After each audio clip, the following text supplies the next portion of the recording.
Call to order the meeting of the Select Board and RMLD representatives this evening. It is 6:03. On our agenda for tonight, we're going to talk about an update on the environmental site assessment, and then we're going to have more of a discussion in terms of what's going on with development opportunities on the RMLD site. We won't vote on next steps tonight. We don't have both boards with quorums this evening, so that's fine. We'll move that on. We want to talk about potential collaborations between the RMLD and the town.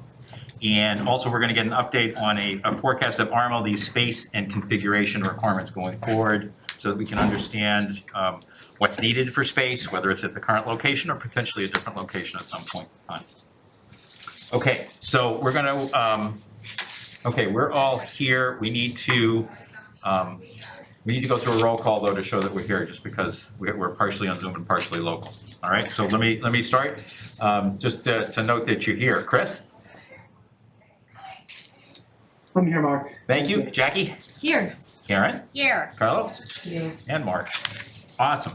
Okay, so why don't we start environmental site assessment. So an assessment was done, I believe, by the town to kind of look at the facility. Fidel, do you have an update on our status? I do, yeah. So we, the town, with Gene's budget, we hired Weston and Sampson to do an environmental site assessment. It is it's not invasive, so we're not going to do any exploration of the soil. It's more a search of the history of the site.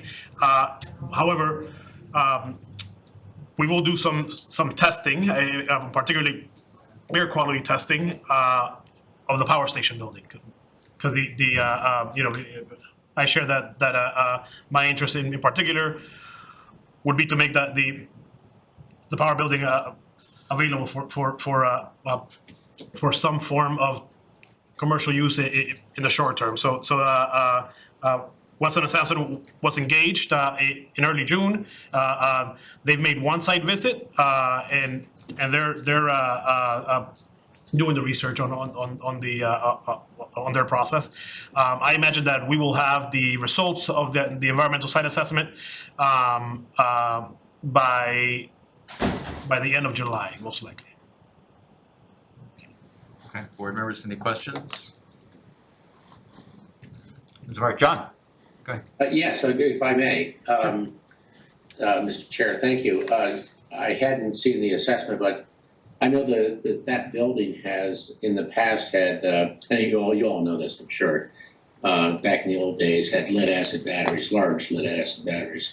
So I'm hoping that the environmental firm is certainly testing for lead, testing for asbestos, which was universally used in those days, and of course radon, which of course is whenever there's large amounts of granite or stone, you typically find those kinds of things in the environment.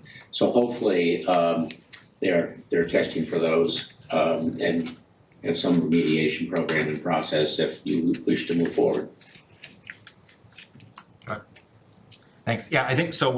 One of the things, just for background for folks, we wanted to understand. We understand the history. We wanted to understand what the opportunity might be, and it was suggested that this would be step one before we go too far, is to understand the situation better. And so this assessment is designed to kind of give us some more information. So I'm very appreciative of the input, Gene, and the funding to kind of get this to the next level to see where we are. Any other comments here? No, please. Go ahead, Bill. Yeah. Can we ask you to come to the podium? Sorry. I'll make it there eventually. Do I understand they haven't done any test borings as yet? I think it's non-invasive, right? So Non-invasive. Well, I would strongly suggest you do, because where Burger King is, there used to be a tremendous amount of greenhouses. In those days, there was nothing to use arsenic to kill them, and the flow of water is in that direction. So I would suggest before you get too far down the road that you test and see if there's.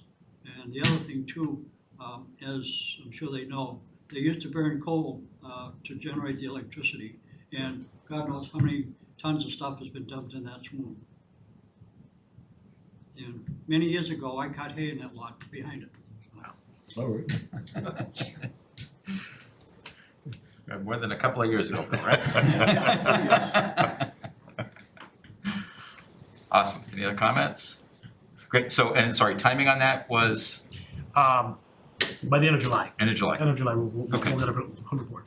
Great. Okay. So maybe we can set up a meeting for after that. And we had done some previous work, so I'll make sure that you get a copy of those. I think the contractor had a copy of what we had done back, there was a work done back in 2018, there was 2012, 2018, where two other snapshots, so we put them all together with a little better shot. And underneath, as Bill mentioned, underneath the 230 Ash Street, the main headquarters building, that used to be a turnaround for the trains that brought the coal into the site. So there's a lot of history in that site. And at some point, depending upon what we decide to do with it. Yeah, anyways. Yeah. And then it was a medical building after that. Well, yeah, so the current building we have right now is originally configured as a medical building. We did some, back in 1994, 95, some small changes were made to it, but the layout was basically for medical offices. That's why everything's kind of ramped and wide hallways, so that you could put gurneys through it, et cetera. So anyways, yeah, that was the original structure. Xerox. Say what? Xerox.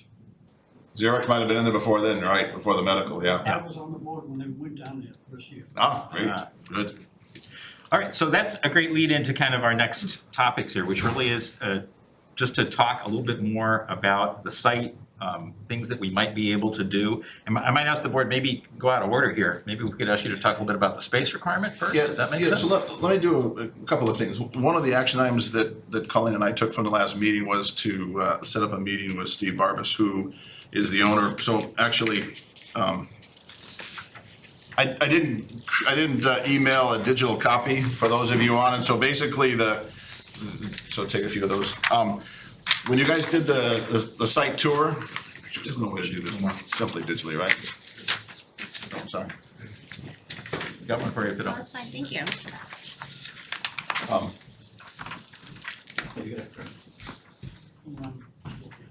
Great. Yeah, I've been sharing that. Yeah. So I go Yeah. through. So this was when you guys did the site tour. And this is kind of a little triangle pie-shaped area. The two, where it says your tour starts here on the left-hand side of the page, that lot A is the main administrative building. It's kind of just an overhead view. And then just north of that, there's that small little box that has a little loop in it, right below the 1711, 2.57 acres. That's what we call Station 1. That's the area that we're doing, where the analysis is being done in terms of environmental stuff. And then the building just to the north of that in the upper left-hand corner of the page, that's what we call the Operations Center. So I'll come back to those three buildings in just a second. To the right-hand side in that yellow area, Lot B, is the Barbas building. That main Barbas building, which is about 42,000 square feet, of which we lease 21,000 square feet for storage. And when we say storage, it's really inventory storage. So you guys have a general sense of how we run operations is first thing in the morning, around 7 o'clock, basically all the crews get work orders in terms of what they're supposed to do, what sites they're supposed to work on over the course of the day. And at that point in time, then they take their trucks, depending upon what's getting loaded onto it. But there's some limited inventory in the building, the operations building in Lot C, but the majority of it exists in the Barbas building. So they basically, we've got a fork truck in there, and depending upon what job is being done, they take materials out every morning, load it onto the trucks, and they go off and do whatever work they're gonna do. If they finish that job, they come back and do another round. So that Barbas building, about half of that is space that we lease as RMLD. Yeah, very good, thank you. It's in that Lot B area. We had a chance, so Steve actually owns most of that area, not only what's in the Barbas family. We had a chance so they own that space. They've been there for quite some time, early 90s. We had a chance, Colleen and I had a chance last Thursday afternoon to meet very briefly with Steve and his son John. They had a lot of family stuff going on earlier in June, so we weren't able to arrange for Bob and Carlo to meet with them. We can schedule that at any time. They're gonna be around later this week and next week, so they are, based on the conversation we had last Thursday, they're more than willing to sit down and talk. But where, again, not to represent them, but the comment that they made to Colleen and I is, the family would like to stay there long-term. They run their operations, they run a couple different businesses out of there. However, they are open to creative ideas in terms of different developments. So it's kind of like the RMLD stance. We need to be someplace for a long period of time. This space works for us well. We as RMLD are open to go elsewhere in the town. But what we basically, there's the Barbus discussion, and then I'll talk a little about the RMLD discussion. But the big picture on the RMLD discussion is that, we're basically on two non-contiguous buildings where it would be advantageous for us to be in one building, and ideally, if at all possible, to put our stores in the same building as well.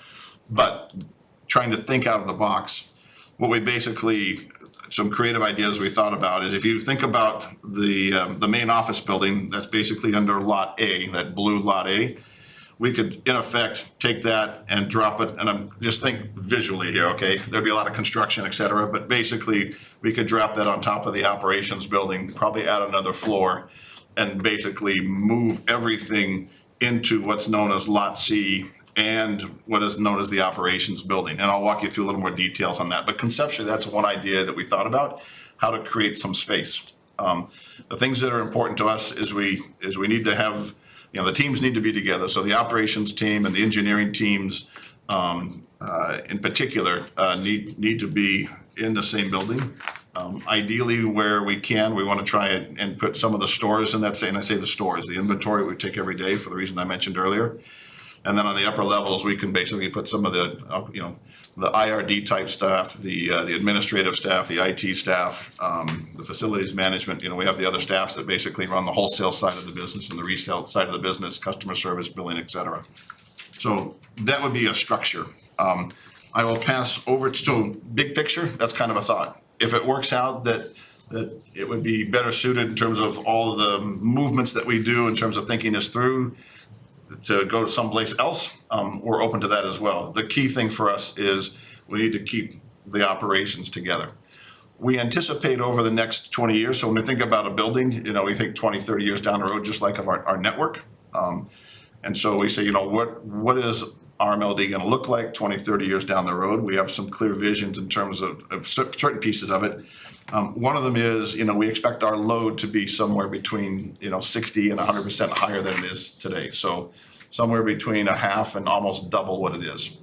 We don't, because there's a nature of this business being a scale business, we don't need to double our operations to support that, but we anticipate about a 20% increase in terms of trucks and manpower to pull that together. So I will share with you some notes just to kind of give you a big picture, and I'll have Erica send these digitally to you. 2, 3, 4.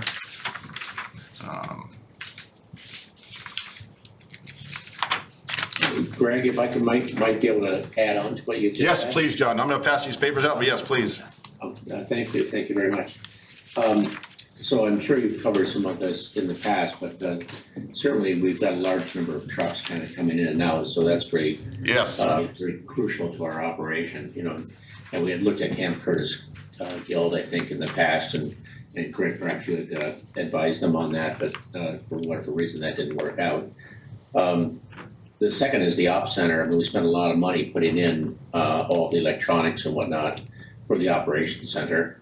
So certainly that would have to be moved and needs to have the correct types of wiring, et cetera. And the last thing I'd just like to add is security. We've had problems in the past with people coming in, breaking in and stealing copper wire in the years past, just to basically resell it. So security is really paramount in our type of operation. It probably won't take a transformer, probably way too heavy, but the copper wire and other types of things, I'm amazed that people steal it, but they do. Thank you. Yeah, so I think that just reinforces some of the other criteria in terms of the management of the operations. The sheet I just left to you, we kind of looked at current use and then future use.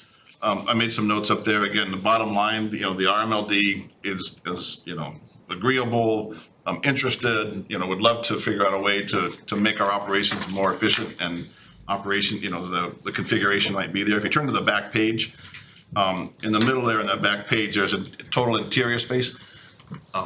Fidel, is that thing live? Can you put one of, if I give you a page, can you? Yep, we're working on it. I don't know if you got it yet, Caleb. Oh, I'm sorry. Okay, my apologies. Oh, God, I see what you're doing. All right. We'll get there. Right, so what the back page basically says, we look at the total interior space and we look at the total exterior space. And the interior space is driven by a couple of factors. One is the trucks, the bucket trucks, et cetera, that we store inside when we're not using them. That would all be ground floor, main floor, so that basically establishes kind of the footprint. The second, so I'm looking basically at the back page here, total interior. And then the second two pieces are for our metering and grid assets. There's basically a work area where we assemble meter configurations, et cetera. So that there's a loading dock. There's an area in the current building at 230 Ash in the back right-hand corner as you look at it, or the southeast corner, that is for those kind of configurations. And then there's the administrative staff, and then there's the entry area and the meeting rooms, et cetera. Anyways, if you look at the interior space, excluding the 21,000 feet of the Barbas building, we're roughly around 60,000 feet, 61.4, but just ballpark about 60,000 square feet. At the same time, what's important for us to think about is we do exterior staging for the equipment, and we need to provide for parking for the employees, et cetera. We originally were thinking about ideas of making the second level of, the ground level for trucks, second level for employee parking. But we're thinking that we're gonna waste more space with ramps, et cetera. We'll have enough to deal with stairwells and elevators. So we think in that Lot C area that goes all the way up to the peak, that there's probably enough space to do all the exterior parking and the staging that we need as well. So again, what we're trying to think through is, can we make that Lot C area roughly work? And at the end of the day, we think we can. Again, it's to try and give you guys an idea of how we're thinking about it. Again, this isn't a super detailed study, but it's spending time with the ops team and the engineering team and the leadership in terms of, what do we think would make sense given where we're going. So just order of magnitude, about 20% bigger than we are right now to support where we think we're gonna be in the next 15 to 20 years. And again, we think we could probably pull it off in one building, and we probably could have enough area space. So big picture, that's kind of an idea of what we're looking at. And we can use these numbers, if we need to do it by different floors. That's why I gave you a little more detail. Again, it'll be a discussion together. But if we find a different site where it's all gonna be one level, then we need to spread out a little bit. Questions, discussions, thoughts? Just one comment on this particular diagram. Yep. There's a little lot that's over off to the side. Yeah. That is space, parking, transformer storage. Currently, we use it, yeah. Yeah, it's And used, it's we've included that in our, It's in the, it's just, that it's little not, it's not a trapezoid. space that you can take advantage of. It's already in the numbers. It's just a little. Yeah. Basically, we're thinking the north little triangle pie, if we had to, we could make it work.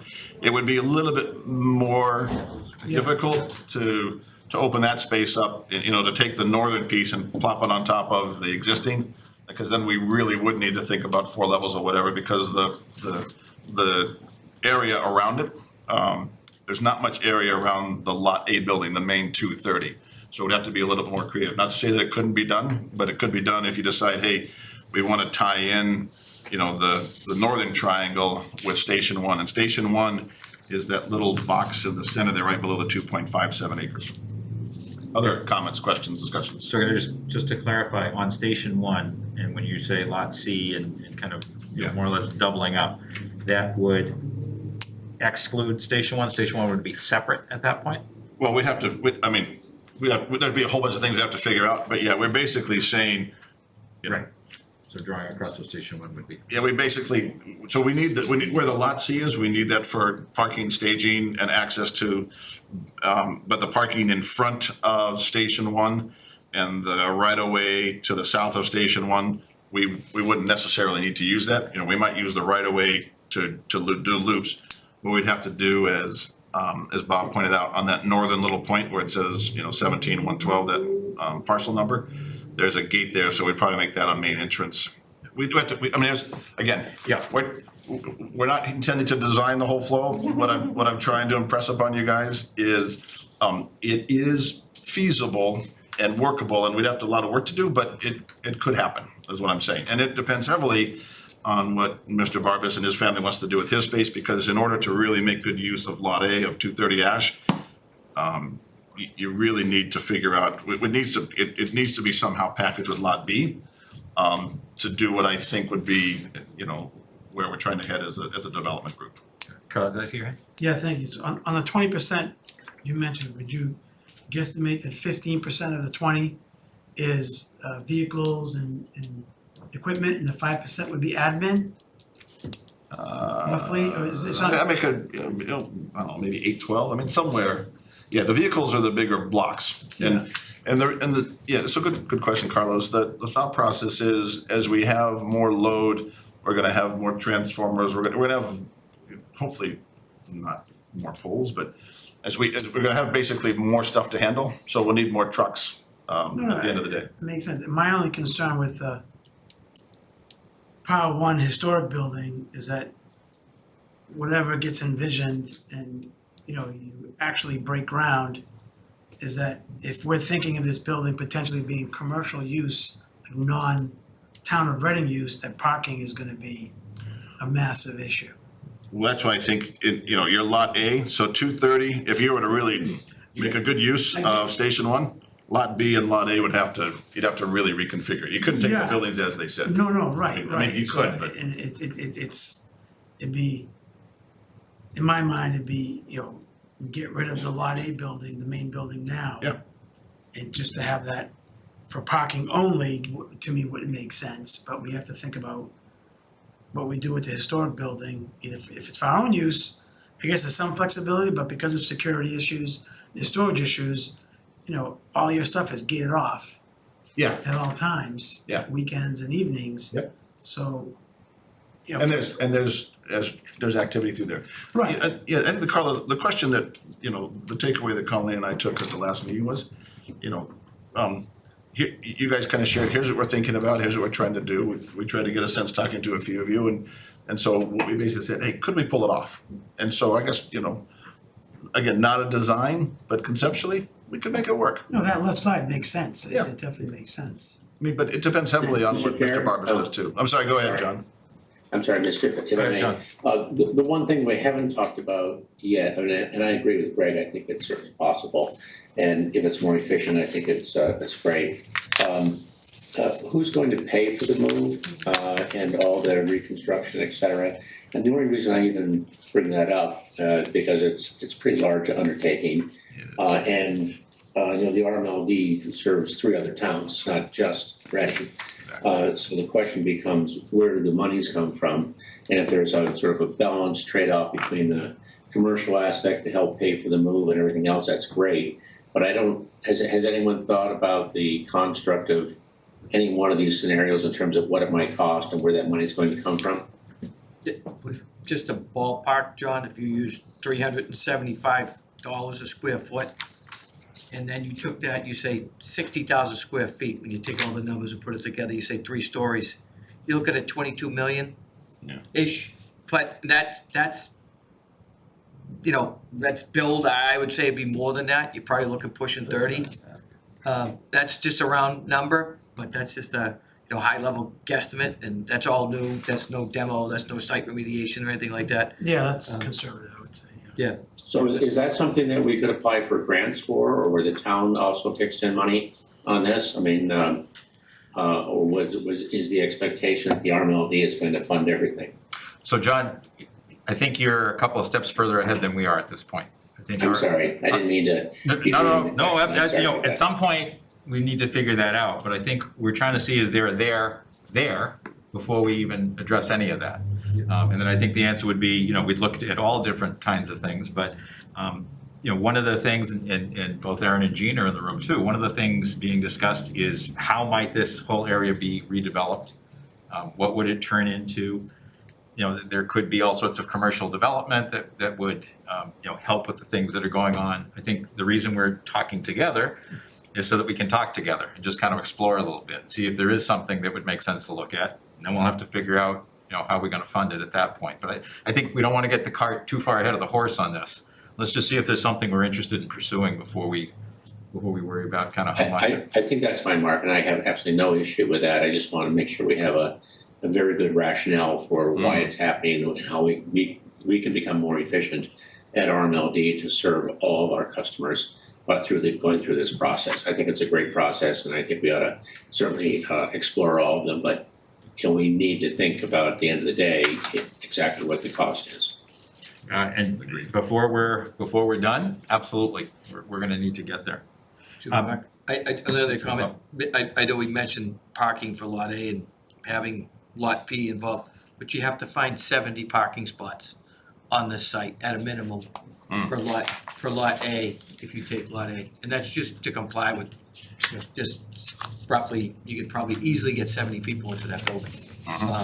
Or, if you said, all right, not that many, but you'd have to get 70 plus parking spots out of Lot B and Lot A, and that would be, and that's maintaining a business operations, so that's where it would become extremely difficult. Yeah, we haven't even talked about a transition. Just Transition. saying that built Lot A, it's a great building, but 4 people can park there, it's not, they're not viable, right?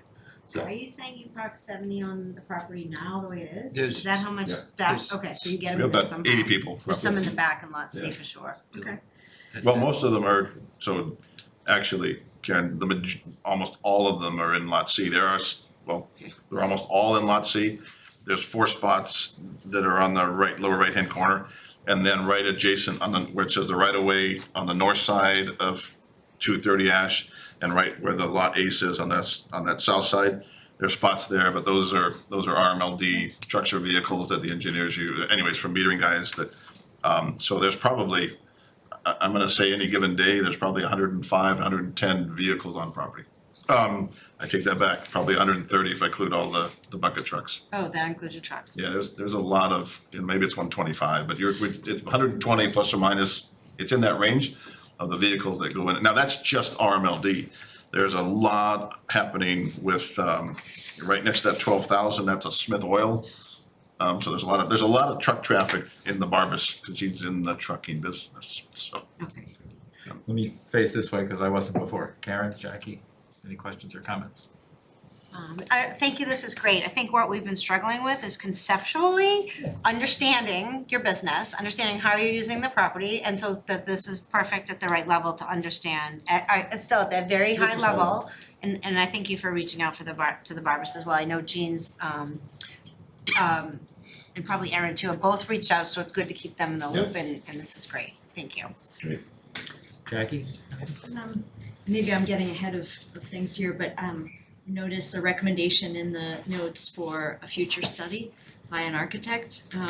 I noticed from my notes from our meeting last month that there were architectural plans back in 2019, but were those for kind of the larger eastern gateway, the yard? Okay. Yeah, I didn't bring that notebook, but there was quite a bit of broader, the whole area. Got it. As opposed, and that comment there was, hey, we're just kind of laying out some ideas. Yeah. You gotta be, you gotta think about the mechanics of it. Yeah. The ground level's pretty straightforward, because we're gonna do it pretty similar to where we're doing, we'll make some improvements. But the idea is if we wanna go forward, we'd have to kind of think through, doing a multi-level, so we're putting the intention would be to put a utility into a multi-level building, which, it's been done before. We just, that creates a different set of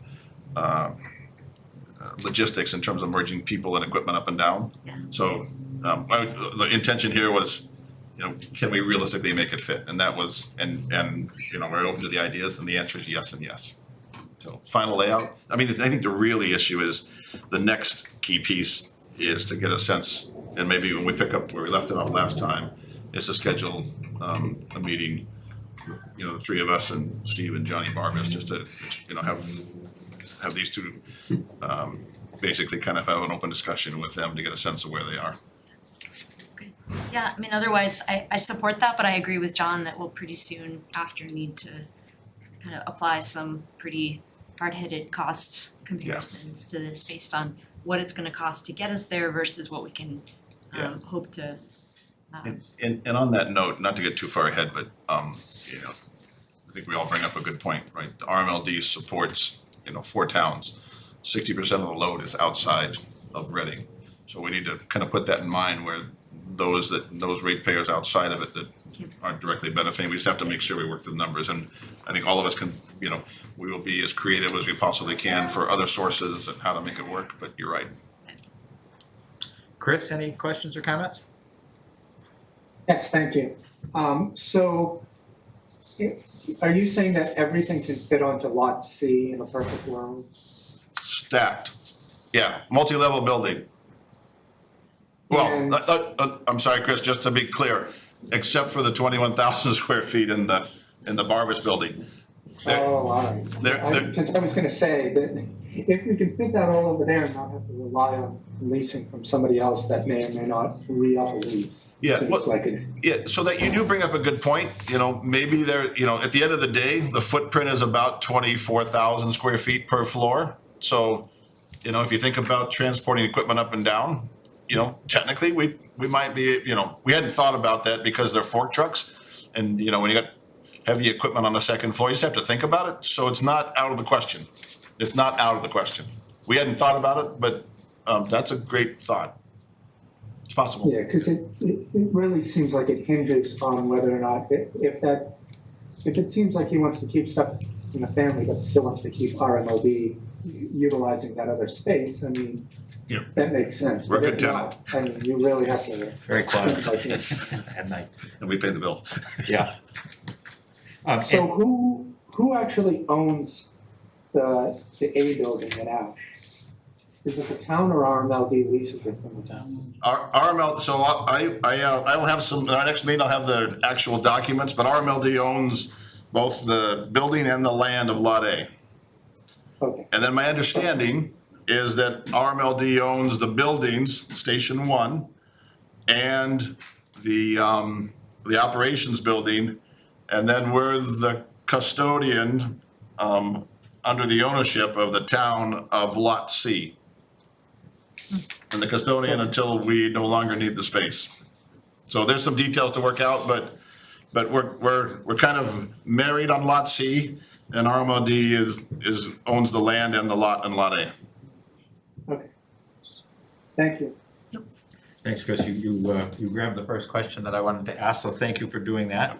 And just to be clear for everybody also, so the Barber space that you need in addition, that's currently leased space anyway. Correct. So Yeah. conceivably could be leased elsewhere as an option. No, and actually, the reason no Yeah. is that goes back to the way we use the space. I mean, it needs to be somewhere in this area because we access that space every day.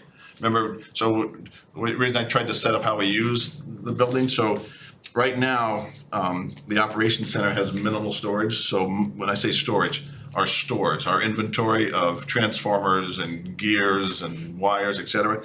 So each morning, we go in and out of the Barbas building to load the trucks before they go out on their routes to do whatever work they're scheduled to do.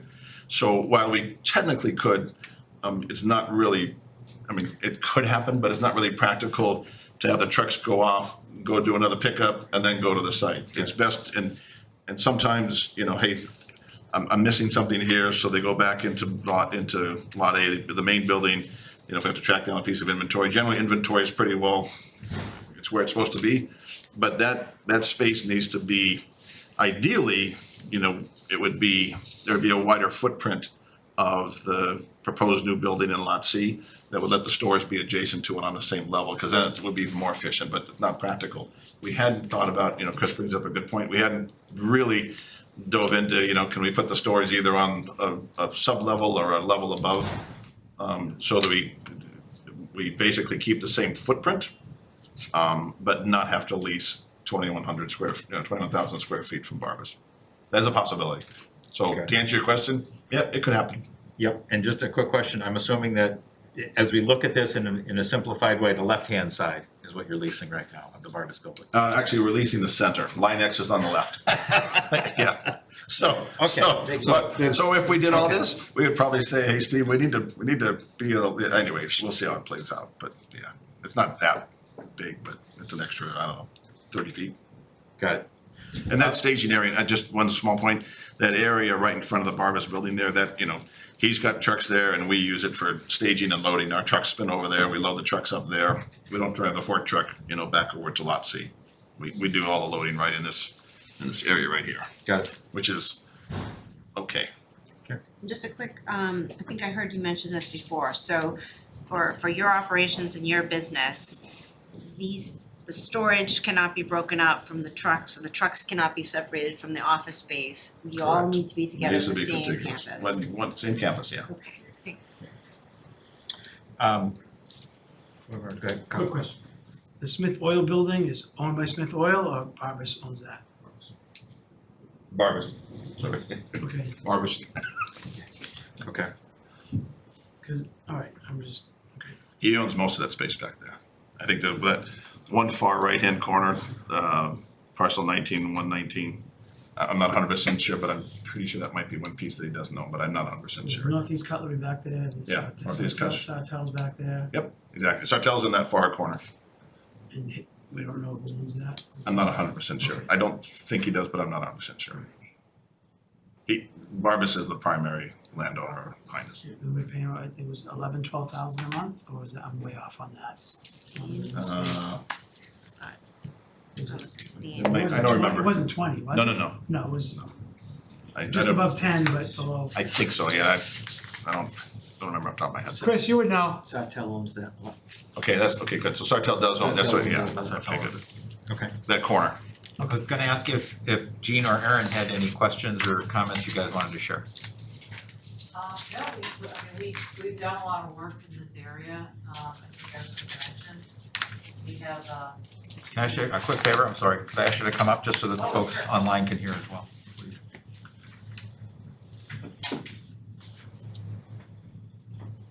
Thank you. Jean Delios, Assistant Town Manager, I'm here with Aaron. Who's right behind you? That was good. So we have, Aaron is the Economic Development Director, I'm the Assistant Town Manager, and I've been working on this for about 13 years.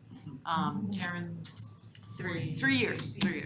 And so we have spent a lot of time doing the economic development planning work. We did the visioning work, we brought David Gamble on through a grant, and he created this idea of the yard. And we have had many conversations, probably Aaron more than me, with the property owners, Mr. Barbas and his family. The Northeast Cutlery folks, Yeah. we permitted the work down there, and a few years ago, they did a major upgrade.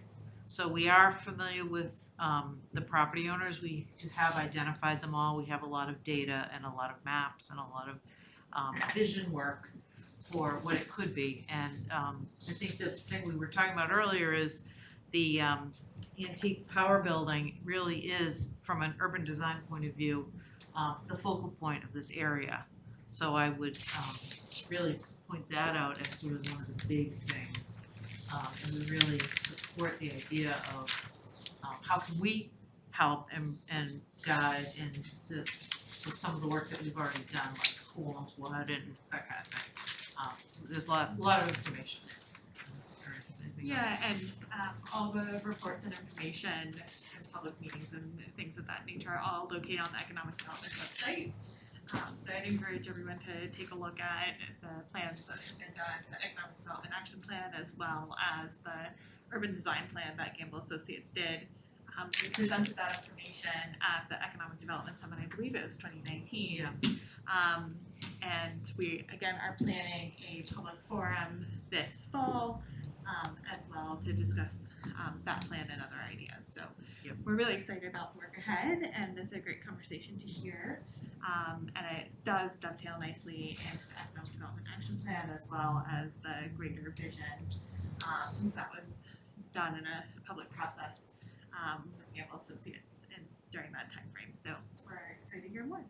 Super. And to be clear, we're hoping to all be working together. There aren't different efforts that we want to have taking place at all. And part of the reason that we're starting the discussion is so that we can understand constraints, ideas, opportunities, what can happen potentially with the power building and the study that's going to take place, what other options there might be, so we have ideas and you'll be very, very involved. Just to be clear. Great. Thank you. Thank you. Thank you. So, next steps. Let's kind of think about what's going on. Well, first of all, are there other things we want to talk about in terms of potential uses? So thanks for bringing up specifically the power building also. I think one of the things we were talking about was what could we do? One of the things that came up pretty quickly is let's understand the environmental aspects here. And so we've taken a step to talk about that a little bit, kind of see where we go from here. Are there other ideas, comments, questions people want to lob? This is a chance to just throw stuff out and see. Go ahead, Carl. Thanks. Yeah, I think we need to, once Weston and Sampson is done, that will give us a lot of information about what the needs of that building and probably the costs, and whether we want to pass it on to a potential commercial use, or do we want to do that and use it for whatever use, art use, community use, event space, indoor events, and we do outdoor events in the common, indoor events. The seniors can use it, so I think that, for that particular building, obviously when they get the report, I suggest the next meeting be, within a few weeks of that report, so we can assess it, and hopefully it's not, given the history of that property, who knows Yeah. Well, what they're gonna find, so. Yeah, but step by step. So maybe our August meeting could be the right time frame for things. Yeah. Is that kind of mid-August, is that right? Oh, yeah, definitely. Yeah, so maybe that's an We'll opportunity do that by to then, see sure. what's going on. Any other comments, questions, ideas? Are we getting an update today, sorry, on the conference room, or is that on today? So that really should be here, potential collaborations, number 3. But is there if you said you had to go 4 stories or 5, would there be a limitation on the building? Let's just say you talk about putting storage in the building, those aren't 10-foot ceilings. Right, You're talking right, 20, exactly. you're talking 20 feet, maybe even 30-foot bay for some of this truck stuff. So you might be talking 5, potentially 6, breaking 60 feet down here. Would there be an issue with that? I assume that it would require a waiver, I'm sure, of something, right? Yeah, so the Oh, zoning. I'm sorry, Gene, can I actually come up? Yes, we have a very interesting way of doing zoning in the state. No one does it like this. The town is exempt from zoning, but we go by zoning. So let's say we wanted to do a senior center there. We would want the senior center to follow the town zoning, even though it's not required. We would go through site plan review, we would go through, just like the library did, went through the site plan review, and so we're not responsible for compliance, but we like to have a process that complies, if that makes sense. But when you get into these redevelopment scenarios, zoning always comes up. So as you develop ideas and visions for what you wanna do, we then go to town meeting and modify the zoning in a way that provides enough flexibility. Or conversely, if there was some sort of land disposition agreement subject to a zoning change, you could do it that way as well. But there's lots of ways to work so that the zoning and the development scenarios will dovetail, whether you do it before or after. And I think it's such unlimited potential there that I think you could easily go back to town meeting and present a compelling argument to have a higher and better use of this area.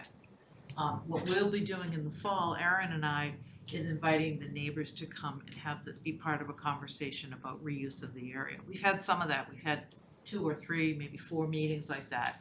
But we promised we'd have one more after we did the yard and COVID hit, so we're gonna do it that way. But we really like the idea of inviting, because it's such a huge residential neighborhood there. And that we'd like to invite everybody and make sure that there's lots of conversation about this idea. That way, we kind of go slow to go fast is one of my favorites. We get the dialogue on, so there isn't a big shock when you go to town meeting and say we wanna do something different with the zoning. The neighbors are aware that there's something going on. Thank you. Thanks. Carla, did you have another thought? No. No? All set. So, item 3 was discuss potential collaborations between RMLD and town. In general, awesome, also in specific, I think. So thinking about the space that you do have now and how it's used, we talked a little bit about the main conference room potentially. I don't know if the cafeteria or other areas would fit or how all that works, but I'm thinking with the conference area at the front, and you've got access there versus the caf, I guess maybe through the back. I don't know, it's a question. Yeah, so kind of so where we are right now, so we're open to those collaborations. I guess the request right now is to push it off into the fall, that discussion. And the reason being is we've got 2 retirements and 1 disability in our facility staff, so I have 1 person there. We're doing recruiting right now. There's a lot of work that goes on besides 230 Ash. So I'm not, and obviously we've got a lot of transition going on right now as well. So while we're open to the idea, we have to do some work to the building, and then we gotta figure out together a plan. So my recommendation is we take that topic and I'm not, those of you that know me, I don't like to kick the can down the road, but in this particular case, this is a September, October discussion, not now. Yep. That's the request. I mean, we could do anything, but it's not, from our perspective, unless there's a burning need that we have to have that space right now, I just assume postpone it because I'm not really in a position to support it. Not physically, not emotionally. Yeah, understood.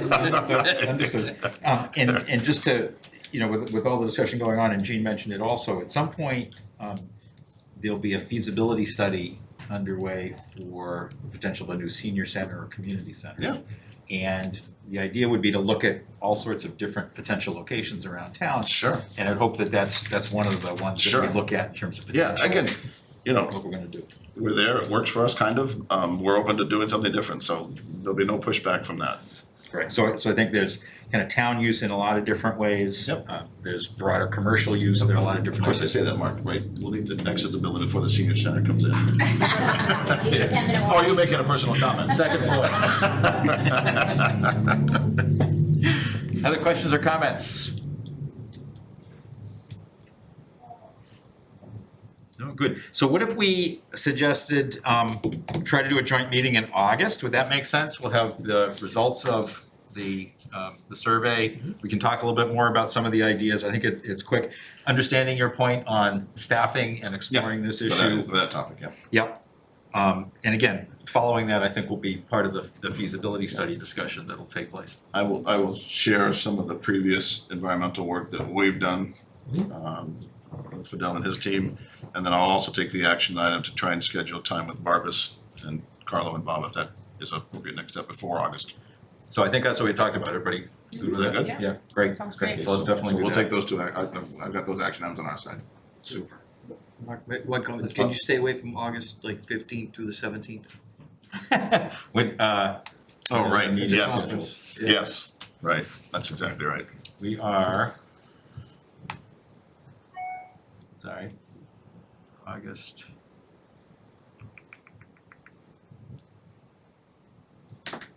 We have a meeting on the 9th and the 30th in August, I believe. Before the 30th. I think that's right. I'm putting it up. So we could do a 6 PM again before a select board meeting. I think that works. Yeah, that work for folks? Sure. Let's target that. 6 PM. August 30th, 6 PM. Great, kind of see where we are on things and keep the discussion going. Charging stations look great. They're operational. Yeah, they're on Fantastic. charge point, people are using them, I didn't know you can dive down, like, what do I care, I could see who was there and like what kind of car it was, weird. But, yeah, it's great. And there's a ribbon cutting tomorrow morning at 10:30 at the library. At the library. Yep.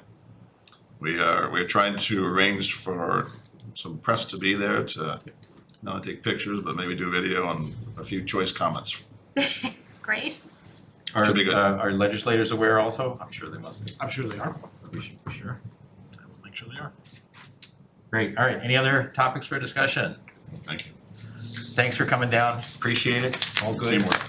I would Yeah, entertain a appreciate it. motion on this meeting Motion to adjourn, the Reading Select Board for this joint meeting. for this joint meeting with RMLD. Is there a second? Second. Thanks, Carlo. We'll take a vote. Chris? Yes. Jackie? Yes. Karen? Yes. Carlo? Yes. Mark, yes. Thank you, folks. Thank you all. Thank you.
the meeting of the Select Board for Tuesday, June 28th, 2022 to order.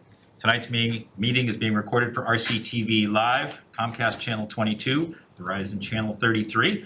Our videographer, as usual, for tonight's meeting is Rob. I will provide a quick overview of our meeting tonight. We will start with public comment. We'll then move on to Liaison and Town Manager report. Chief Burns is going to come in and give a staff report, just a little bit of an update, kind of sharing what's going on. At about 7:40, we're going to talk about a regional affordable housing inter-municipal agreement to be led by the town of Reading.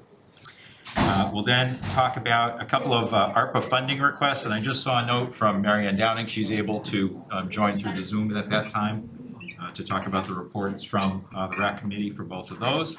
We will vote on the Simons Way Exploratory Committee tonight. We're going to talk further about a request from the Board of Health to move the board from 3 people to 5, which will require us to submit some special legislation. There's a draft of that in our packet. The Killam School Building Committee is forming. There will be 1 select board member, and we need to, it says appoint, we actually need to elect that person as the method of appointment. We'll do that tonight. We'll talk a little bit about the Basque interview process before we kind of do the report and volunteer appointments. The reason being that I think it wasn't clear how we want to approach that. I wanted all select board members to have a quick discussion about that. So we'll talk about the process, we'll do the report and vote on the volunteer appointments at about 9:30. We will talk about future agenda items, approve meeting minutes, and then at 10 o'clock, we're going to move into an executive session under Purpose 7 to comply with Section 22 of the Open Meeting Law related to approving and reviewing some meeting minutes for release from February 13th, 2019 and March 26th, 2019. And we will not be planning to come back into open session after that executive session. So from the top, let me open it to public comment. Are there folks that would like to speak? Mr. Brown got his hand up very quickly, and then Ms. Doctor to follow. Yeah, please come up. You know the drill. Yes, I do.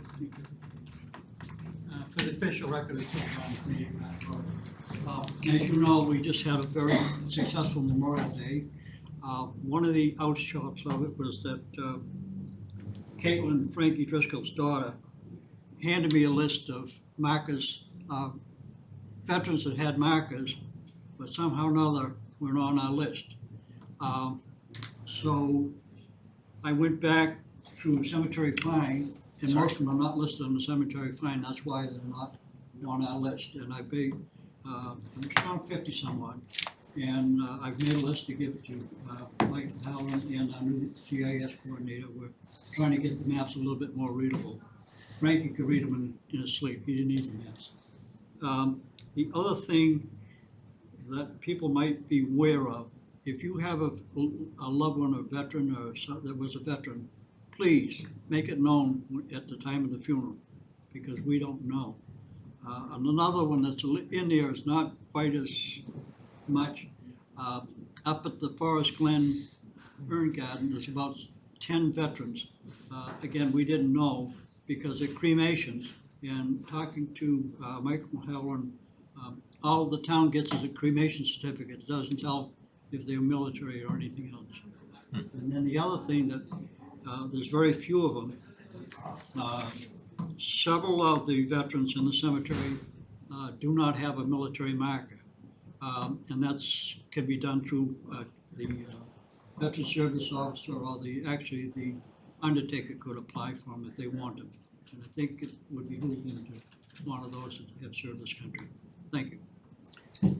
Thanks, Bill. And by the way, it's been better part of Sunday and Saturday chasing up those 50 some odd people. Thank you. Making sure each and every one. I thought it was 100% last year, but I found out. I was going to say, it seems that last year you came up and said, you know, I found these others. Well, yeah, but these are in addition to it because, Right. again, they were never registered in cemetery fine. So we had no way of knowing except Caitlin, and God love her. She walks every one of the cemeteries and every veteran's lot. And there's over 2,400 of them. She picked that dedication up from my dad. Good. Thanks, Bill. Nancy.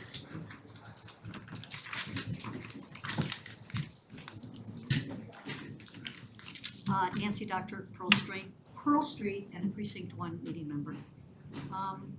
I attended the June 13th VAST meeting for what should have been an interview for one of the 2 Board of Health vacancies.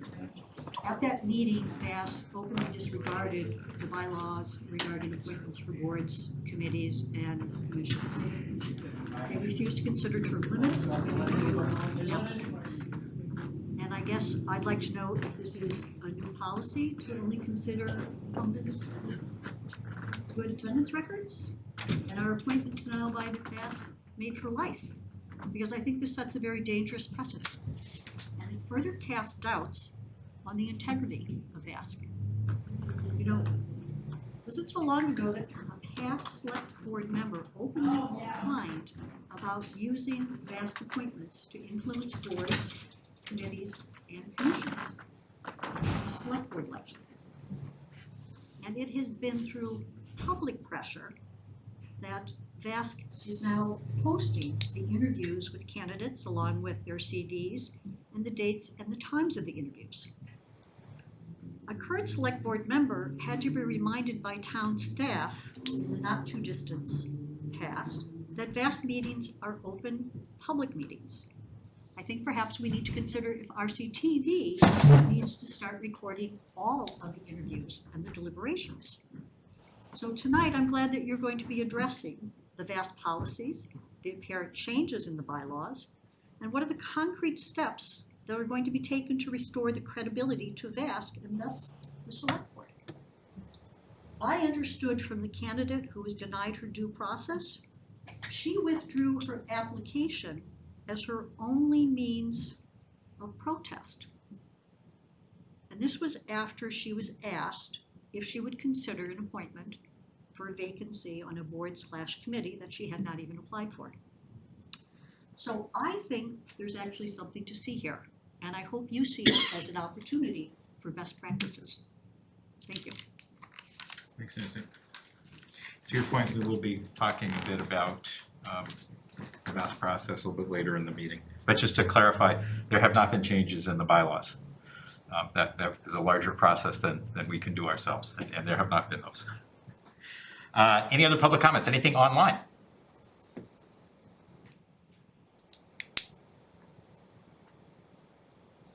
Kaylin, anybody waiting their hand up? Not there? Anyone else in the room? All right, let's move on. Thank you, folks. Let's move on to liaison reports. Jackie, I'm looking left today to start. Sure.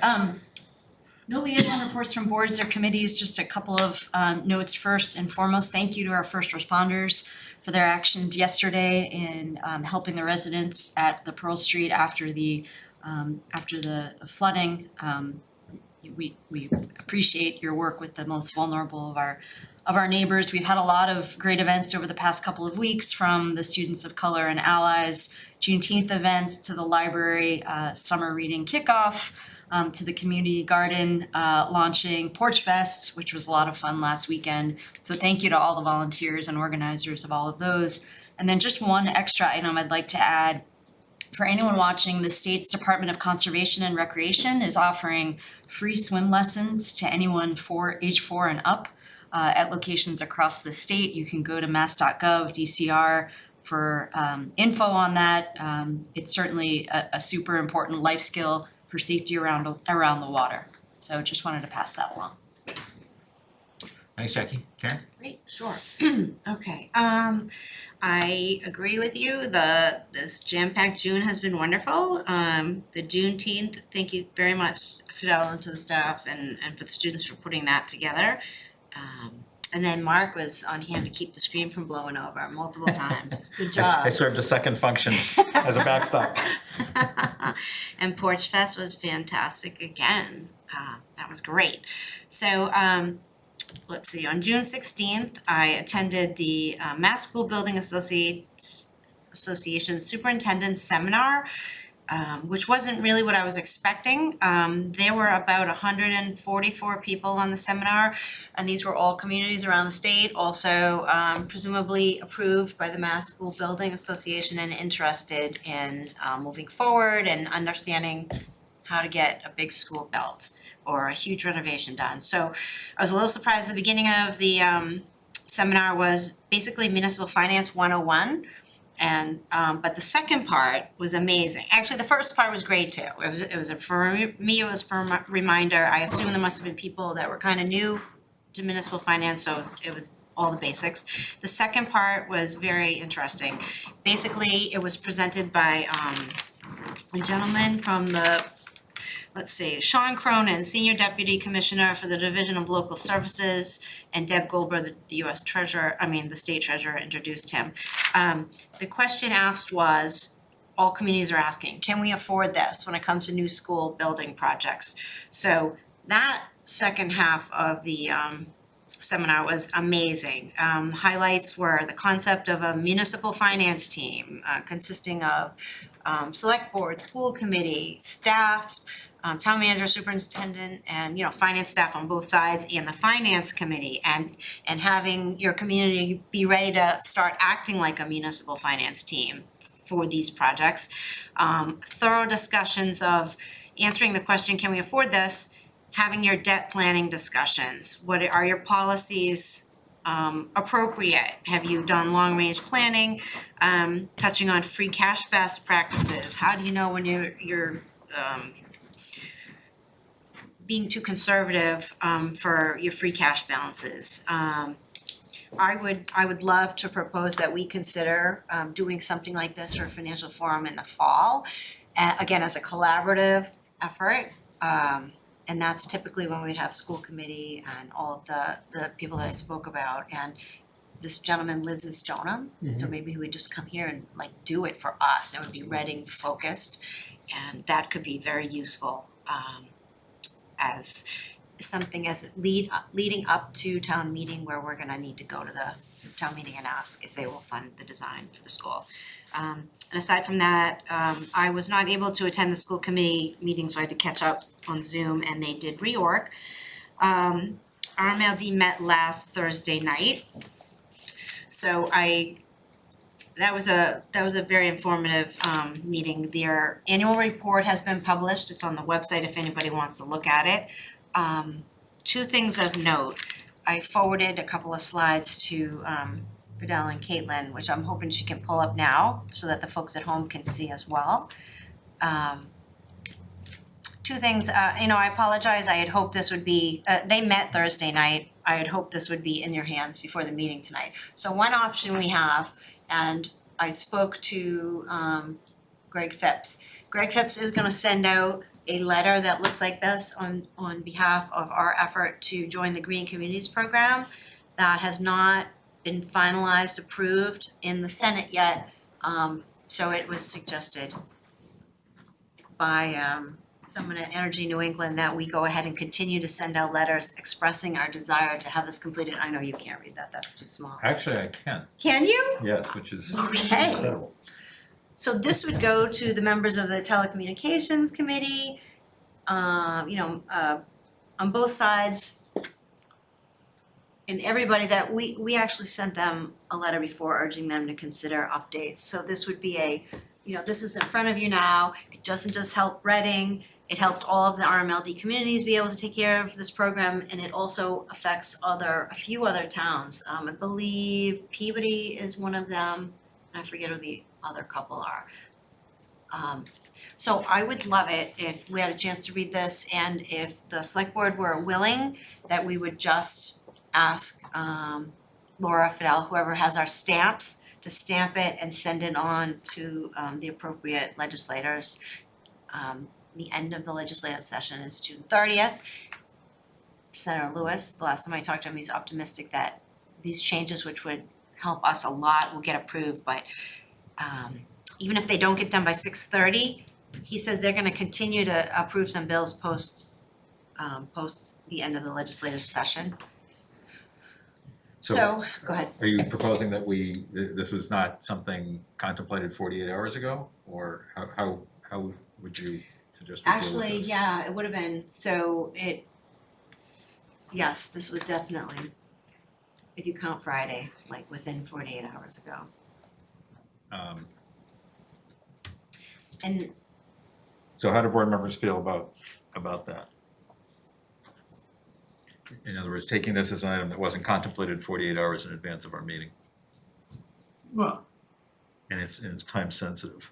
yeah, I think from what Karen just presented, this is something that we need to do, not, Yeah. we can't. You know, it's June, whatever it is today. 28th, yeah. Yeah. Yeah. Jackie, thoughts? I guess first a question, has this board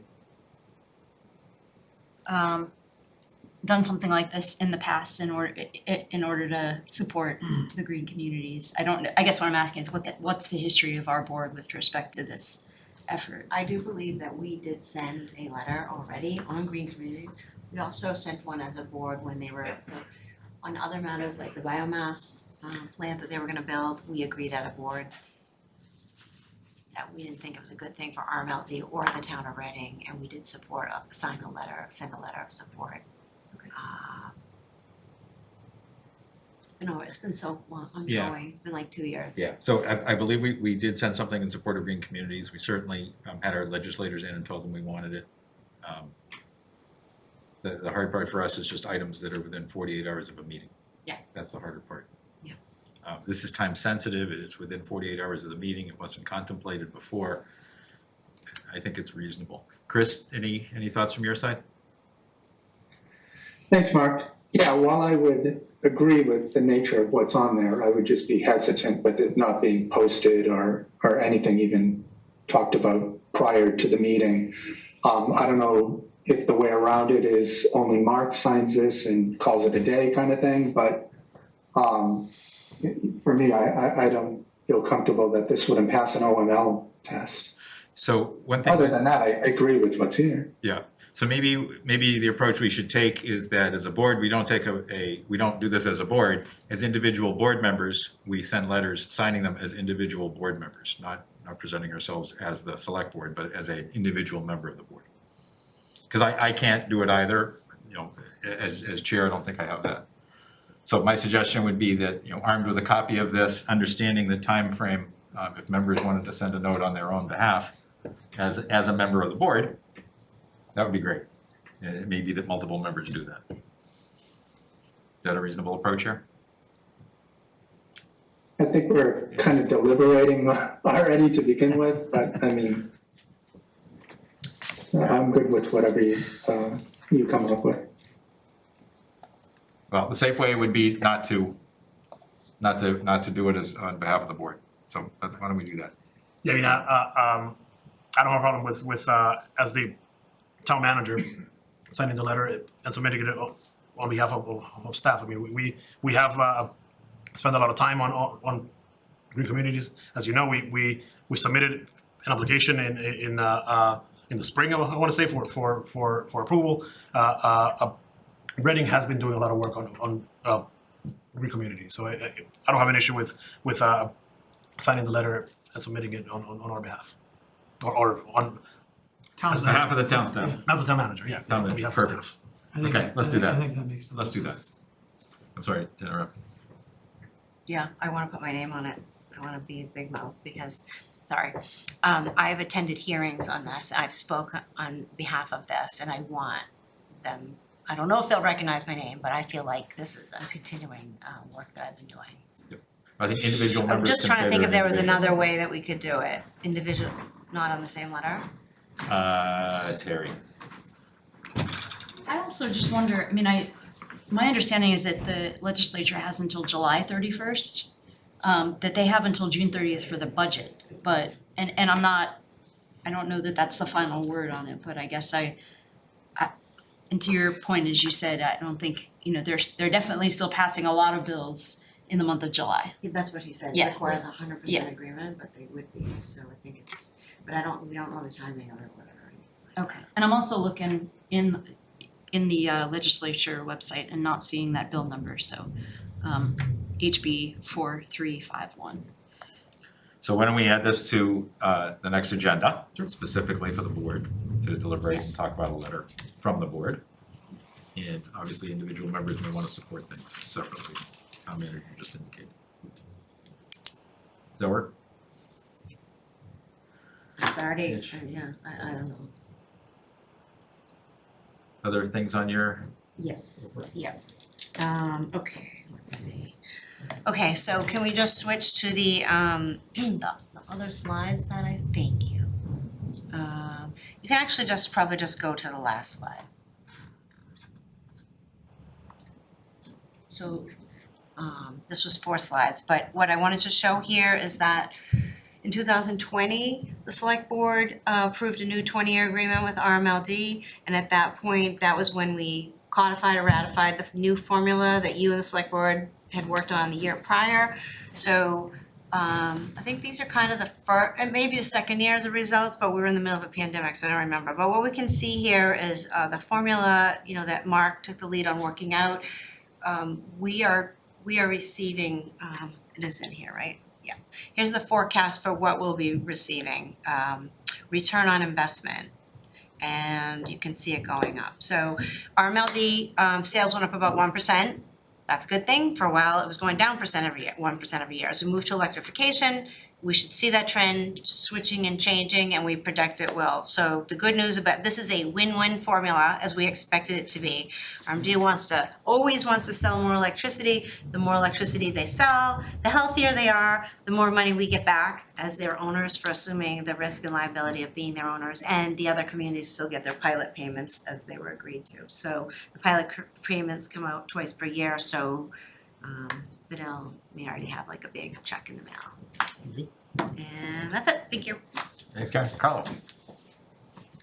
Thanks, I had a quiet 2 weeks. I wanna, thank Jackie for saying those kind words for the month of June to our volunteers and staff.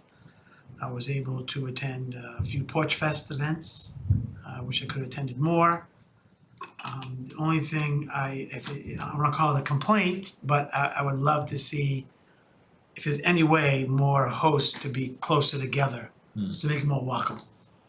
That's that, and again, I don't know what the situation was, matching up the bands with the hosts or not enough hosts, but, I was lucky enough that, Kane Oil hosted one for 6 hours, I think.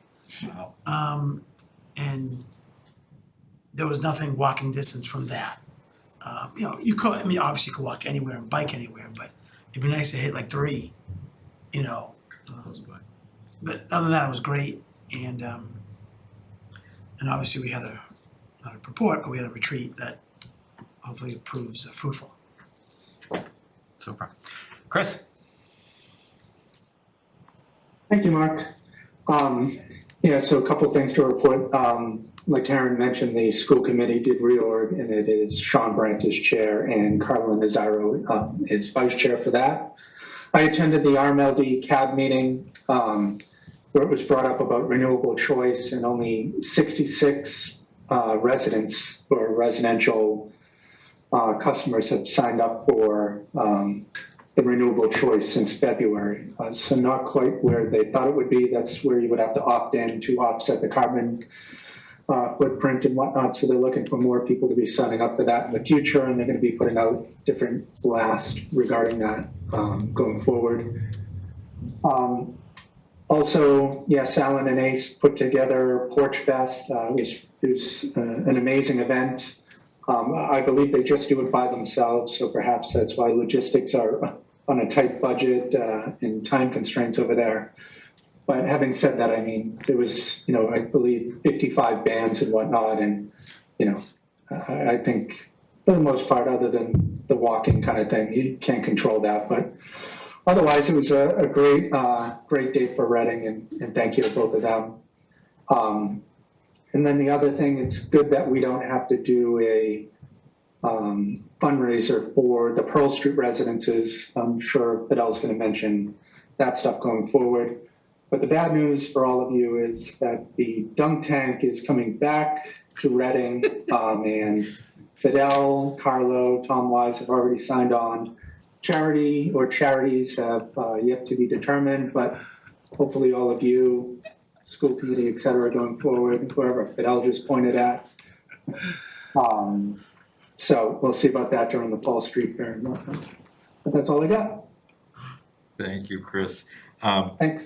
So a couple things, just Porch Fest was great. I was very fortunate to have a neighbor who was a tremendous musician have one of them outside of his house, which made it very easy for me. That was really nice.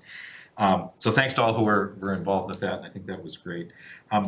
The one item I want to bring up, so the Town Forest Committee is having some discussions about dogs, dog policies, leashes, and a few other activities.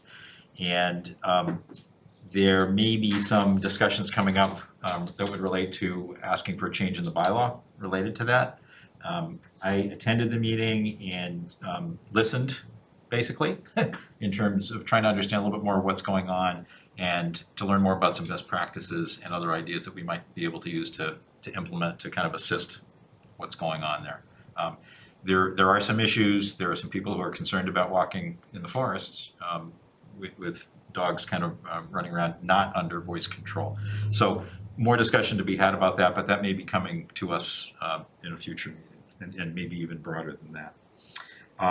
Thanks to all for our retreat. Appreciate people coming out on a Saturday morning. I think we did get a really good start on things, and definitely want to take that forward and continue and do that on a more regular basis, perhaps quarterly, I think is what we talked about. So that's it for me. Fidel. Thank you.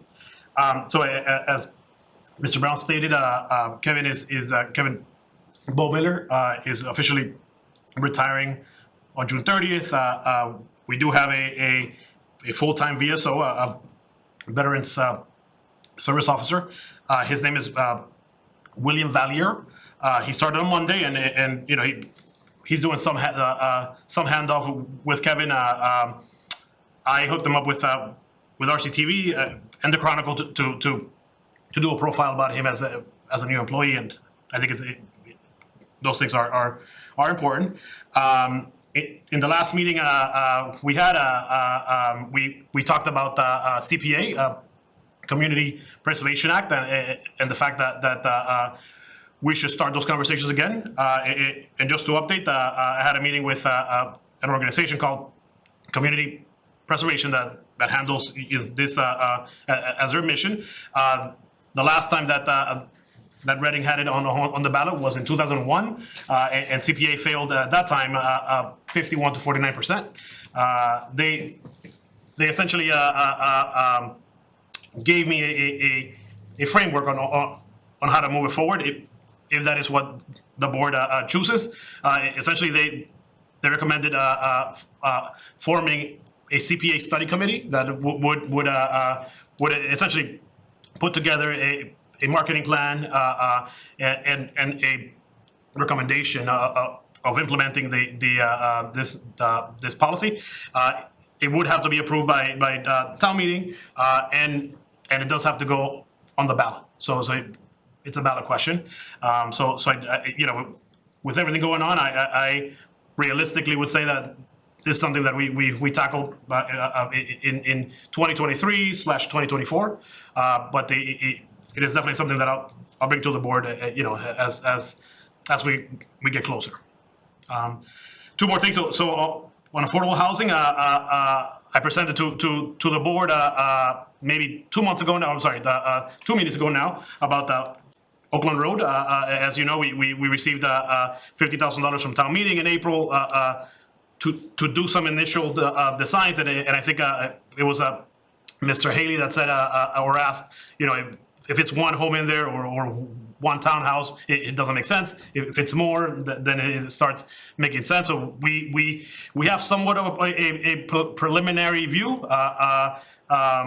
We will be having a community meeting with the abutters on July 12th at 6 p.m. at the Performance Arts Center in the high school, and it's my desire to start a conversation and really make it a conversation centered with the neighbors that are going to be mostly affected. And finally, we are in the works of planning a community event in July for July 23rd, which is a Saturday. We have reached out to a few breweries around, and one of them actually is interested in hosting a beer garden on the Common. It is Wandering Soul. They're out of Beverly, and they are partnering with with local restaurants to have beer and food in the common. We're in the final stages of permitting and approvals. So you'll see a flyer for that event. I know that June was very action-packed, and we're trying to keep that going into July as well. And just to clarify, there'd be music and games and beer, right? Correct. Yeah. So there's going to be a band. The band is called Reset Button, and again, it's on July 23rd from 2 p.m. to 8 p.m. And the band is going to be probably not play the entire time, so there'll be music in between. We are definitely making it a family-friendly event, so there will be games. It will be cordoned off, obviously. Reading Police and Fire are heavily involved in the planning process. And Pizza World is one of the restaurants that is participating, and we're doing outreach to other local restaurants to see if they're interested in joining as well. Fabulous. Thank you. All right, let's move on. Fire Department staff report. Chief and Assistant Chief, please, can we ask you to come to the podium because the owl will see you if you're there.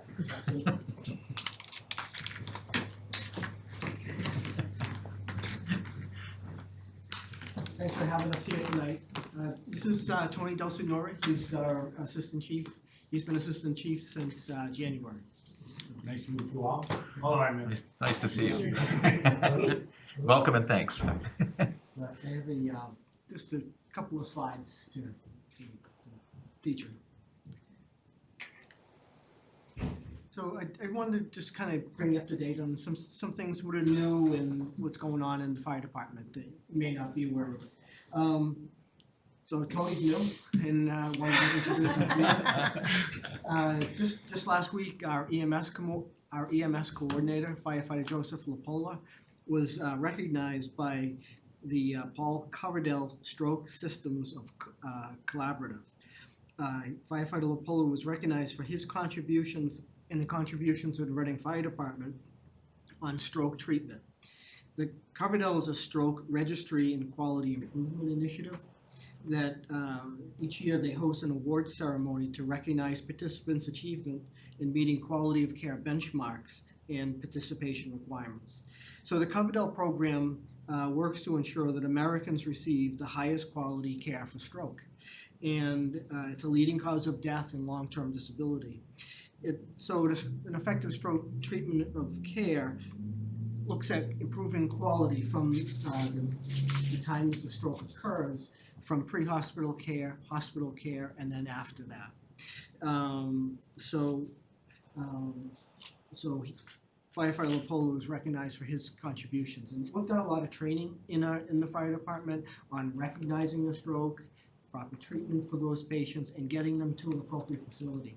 The facilities, the hospitals like Leahy Clinic do have remarkable new treatment techniques to restore the blood flow to the areas of the brain. And time is brain tissue, so the sooner they can get to the appropriate area, recognizing that a stroke happened, determining when that happened is critical because that affects the treatment. So when they come in, we get feedback from the hospital on our performance to that. So something you might not know behind the scenes. Also, several months ago, we put together a hoarding task force to respond to hoarding conditions that we come across. It's a very difficult thing to respond to and to correct. We've put together a team of fire, police, the mental health clinician, Reading Coalition, Elder and Human Services, the Health Department, and the Building Commissioner. So we all see what we can contribute to make that situation better. We also participate in a similar group to respond and assist to elders and other people at risk in the community. And that group consists of fire, police, and Elder and Human Services. Can you go back one slide? Yeah. to new, yep, thank you. So just this year, we've had a lot of new people join us. We've had 7 new people. So on your left, behind the ladder truck, are firefighters Scully, Gartner, and Granath, and they were hired in January of this year. They've completed the Massachusetts Firefighting Academy Recruit Program, and they're still undergoing our training program in-house. But they're on the truck, still working and doing great. On your right are firefighters Lorenz, Stewart, Pullen, and Smith. They started at the beginning of May, and they're currently undergoing training. They're working shifts.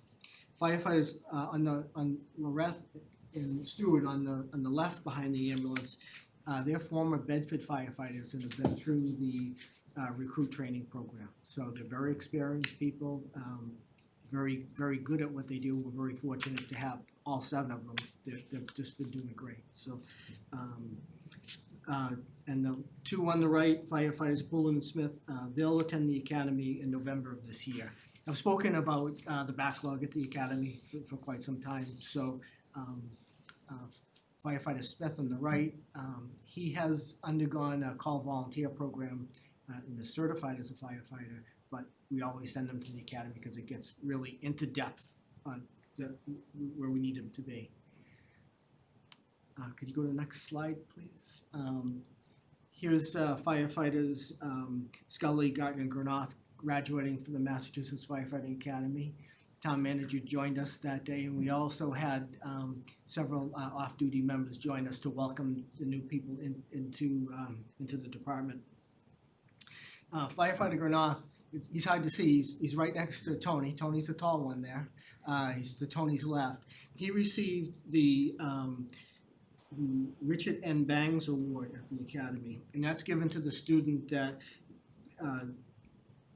it's chosen by the instructors that has the outstanding student both academically and in the practical skills test. So he's the first Reading firefighter that has received that award. So yeah, it's congratulations. It shows the quality of folks that we've been able to bring in. So congratulations to firefighter Granath on that achievement. The next slide, please. So we have a formal training program and a mentor program that takes several months for any new person to complete. And the program features senior firefighters paired up with the new firefighter. And it does a number of things where we have a list of skills and things that need to be passed on to them. But it also welcomes them into the community, into the department, gives them somebody they can go to if they have a question or an issue or something. So we've had this program for about probably 3 years now. We keep improving it, but it's been highly successful for us. And it really ensures that we pass on the information to them that we want to, and that they're supported as they're learning that material. So it's been a great program for us. The other program we have is our Safe and Senior Safe program, and they're funded by state grants from the Department of Fire Services. This year we received a $5,175 grant from the Department of Fire Services for the school-based SAFE program. And each year we visit each elementary school in each classroom, kindergarten through 2nd grade, and deliver a fire safety message. So on your left, you see the SAFE trailer and Lieutenant Ryan Buckley. He's our SAFE coordinator. He's presenting a class to the students. And each training session consists of 4 or 5 stations instructed by a firefighter. And in the background is the Metro Fire's SAFE trailer. We house that, and we participated in the design of that trailer. It was purchased by a grant from the Department of Fire Services and Metro Fire. That's a mutual aid group that we're part of. And we house it, but it gets loaned out to other departments in our region. It has a number of props inside for instruction. It has the ability to fill with theatrical smoke. It has a stove to teach children burn awareness with the stove, microwave. It has a bedroom door that gets hot to the touch, and it has an escape window that they can escape out of.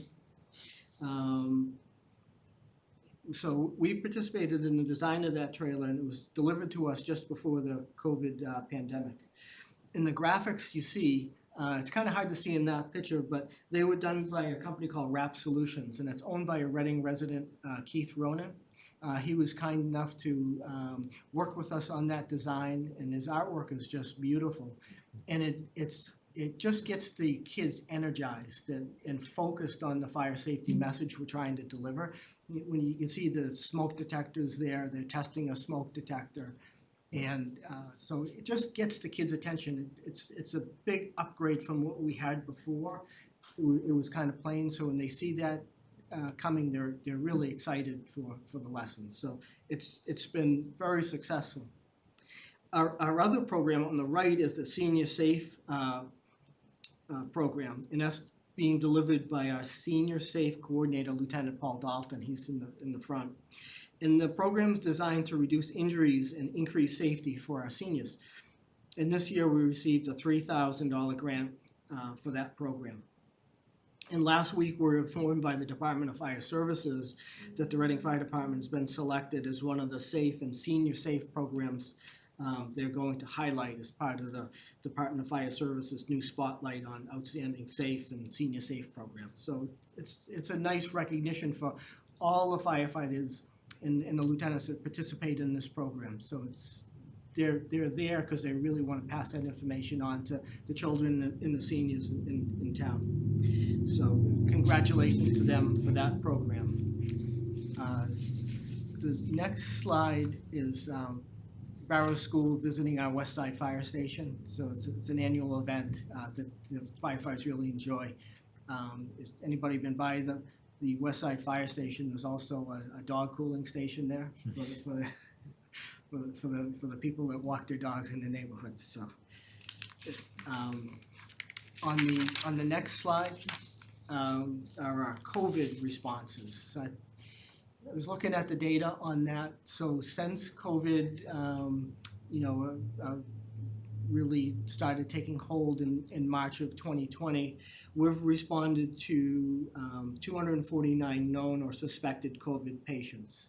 So we only code it that way if we have a high probability that is not just, they've got the sniffles, so we're gonna click the box. It's like a high probability of it. You can see it's been up and down as time went on. On the next slide, I just wanted to highlight, I know I've done this before in a number of selectmen's meetings, but we may have some new people that are watching. Every fire truck that in the town of Reading is registered as a Class 5 ambulance, and that allows us to put a wide range of medications on the ambulance, on the fire truck. So we carry the same medications on the fire truck as we do on the ambulance. And that's critical because our ambulance is out at the hospital all the time. So so that picture shows all the equipment that's carried on every fire truck. And most communities just have 3 bags. They'll have a first in bag, they'll have an oxygen bag, and they'll have a small suction equipment. They don't have any in a small defibrillator. And so in the center is our defibrillator monitor that can do a wide range of things and help the firefighter determine what is wrong with the patient and what medications that they need. So it's something that's very unusual to have this kind of equipment and registering the trucks like that. So it lets us give ALS care right on arrival and not waiting for an ambulance. So it's very high quality care for the residents. Then the next slide, I just wanted to touch upon future needs. Reading is a beautiful community, suburban community. It's right smack in the middle of a lot of transportation routes. 128, 93, 28, the railroad tracks, and we're growing, and we see our responses growing. And one of the things that we see, we've put a lot of effort into how we manage emergency scenes in town. We wanna make sure we've got the right resources there, but most important, we have got a structure in which we can coordinate those resources. Because if you bring them in and you can't coordinate it, it's a mess. So, our shift commander for the fire department is a captain. And, the person is assigned to the Main Street Fire Station. They're assigned to an engine company. So when they arrive on scene, they're doing some engine company duties, but they're in charge. They're supposed to be the incident commander, focusing on what the incident is. So we're asking them to do two things, and you can't do them. They do a remarkable job, but we're handicapping them. So, with the evacuation that we did just yesterday, that was a long-term incident. I was on the scene from 12 o'clock till 9:30 last night when we completed that evacuation. But if that was something that was a smoke condition that was hazardous to those residents, we'd need to get them out right away. And you need your incident commander to be free to concentrate on what he needs to concentrate on, and not be involved in smaller tasks. So it's something that we need to kind of think about in the future, and what the solution would be is to have an additional person on the fire department, and then to make additional promotions, to make 4 promotions to lieutenant. So we'd put a lieutenant in his spot on the engine, and then we would put the shift commander in a probably a pickup truck that's outfitted in the back for command items that we need on scene. So it's something to think about into the future. And you look at some of the scenes that we've had over the years, from tanker trucks that have rolled over to very large fires to fatal fires and things, that we're asking a lot when we're asking them to essentially pull a hose line but also be in charge. When we had the fatal fire on High Street, when I arrived on scene, the shift commander had to be inside doing the evacuation. So you want that person outside with a complete view of what's going on, not inside. We're forcing them to be tunnel vision, and we're not setting them up for success. The second thing is that we're seeing is as our EMS calls increase, some of the private ambulance companies are having trouble keeping their trucks up and staffed. Staffing has been an issue. It's very competitive for us to hire. Fortunately, we've got a good reputation and people want to come to us. But the private ambulance companies are stressed. And we rely on the private ambulance companies for non-emergency transports. Somebody might want to go to a facility that's further away, or they're really okay, they could go in a car, but we don't want to tie up our emergency ambulance for somebody that they're not going to require any treatment from us. So we'll bring in a private ambulance for that. The other thing that we're seeing is some of the communities around us that use a private ambulance company, they can't get their normal backup in, so they'll ask us to respond to those communities. So we're going mutual aid a little bit more frequently, it seems. We're running the data now, but it seems like we're going mutual aid a little bit more frequently. A little harder to get the non-emergency trucks in. So, we're going to be at a point several years out where we'll need a second ambulance during periods of peak demand. And generally our peak demand is between Monday through Friday from 7 o'clock in the morning to 5 o'clock at night. So like a 10-hour period of time. So we're looking at what the figures are, what our revenue would be if we were able to transport more people, and what that cost is. Does it make sense economically? Does it make sense? Maybe it's a little bit of a loser, but it makes sense just to have that ambulance there for a small amount of money. So we're just starting to look at that now. But I think it's important to kind of bring that forward now and to kind of put it on your radar. So down the road, it's like, I never heard that before. So that's the point for that. Well, thank you. That's all I had. Happy to answer any questions. Thank you. So questions, I was wondering, so is there a higher standard of paramedic training or staffing to be able to utilize all the ambulance equipment and medications that you now, is every fire person, trained to be a paramedic now, to be able to use all those things, or? Just about. Everybody that we've hired since 2003 has been a paramedic. Okay, So the next step down is where I'm at, and the assistant chief is an EMT. So we can't use all of that equipment, but there's very few left. okay, We're just about an all paramedic department, very proud of that, because every truck that's arriving on scene will generally have 2 on there. It's a complete rarity not to have a paramedic on a truck. And Okay.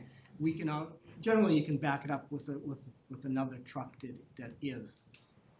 and then my other question was, so I understand we're a suburban community, so the shift commander type of model, is that something that is emerged as your profession has changed and techniques have changed, or is that something like bigger cities use? No, it's been evolving. I think what's happened is there's in the fire service, the incident command system came into place for the fire service in the 1970s and it evolved from there.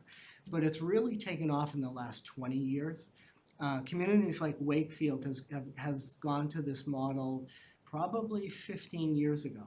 So their shift supervisor for the Wakefield Fire Department is not on an engine company, is in an SUV. Same with Woburn. Okay, So the trend is definitely that. And then as you go further in all the communities that way, and once you get past Stoneham, they're all like that. And that's helpful. it's really because you can't manage a scene. I spent a number of years as a shift officer, and you can't do both. And as effective as you really want to. I was kind of thinking in the old days, the way I envisioned it is the truck shows up with all the fire personnel on it, and the chief shows up. So there was a chief doing that job, but now you've got crews going in different directions, so that doesn't make sense. Yeah, and what happens is, what we see happening now is, years ago you'd have one incident scene going on. Now we have 2 or 3 going on. And we had that today. We had a issue today with a small child, very concerning, and the shift commander correctly got in a pickup truck and left and went to that scene to provide that higher level of care, higher level of supervision. But he left the engine understaffed. But it was the correct thing to do. But sometimes we only have one officer working. So that captain could be up on North Main Street at a gas leak waiting for National Grid to arrive when there's something critical going on in another community, or at a electrical wire that's down and can't leave because somebody could be at risk if he leaves. So by putting them in the car, now they have complete flexibility to oversee the entire town rather than just when their engine responds. That's thanks. kind of the model. Yeah, it makes a lot of sense. It really does. Yeah. Other board member questions, comments? I had a quick one. Thank you for the update. You mentioned homes that would make your job much more difficult as far as the conditions in the home. Yes. With that task force, are you trying to identify the homes, or are neighbors calling you already, or like how do you know, other than the visible from the outside, you don't know what's inside, how bad it could be? So is that, you mentioned there's some kind of task force. It's both. So sometimes it's a response. It's an EMS response, and then we'll get notified from the responding firefighters, and then that starts, a notification to the team to meet and talk about it. Sometimes it's a neighbor that sees the condition. There's a few that we're watching now, and one is definitely neighbor driven because of what they see. And then the others, what we've seen going in, it may be an EMS call, it might be a fire call, it might be something with the police or something like that. do we have any recourse as a town? It's a very difficult Yeah. thing. Sometimes you're dealing with mental health issues. Right, And so that's why, we have a new mental health clinician. And the benefit of that position is that they can build that rapport and follow up with them. But it's a difficult, Yeah. it's very difficult to deal with. And so we're trying to use the resources we have to mitigate as best we can. Yeah, no, it seems that way, thank you. Yeah. Chris? Anything? Thanks, Mark. No, thank you, Chief Burns. I just wanted to mention, helping out with the Pearl Street evacuation and everything, the other day was, obviously part of your job, but it's the little parts that people don't see because there's no fire, technically. You're still providing assistance there. And I do remember the defibrillators and all that stuff when I went to the open house for the fire department.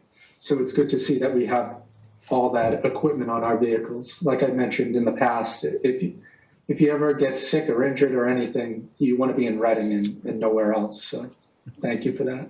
If you have to get sick. Yes. Couple quick things. First, I need to embarrass the chief. Thank you for the leadership you continue to deliver to the community, from incident command, from fire alone. Very much appreciated, and very much appreciated the support that you bring to the communities. That's number one. Number two, you mentioned new firefighters. We'd love to do some badge pinning ceremonies at the start of our meetings. So we'd encourage, let's coordinate that, make that happen. That would be fantastic.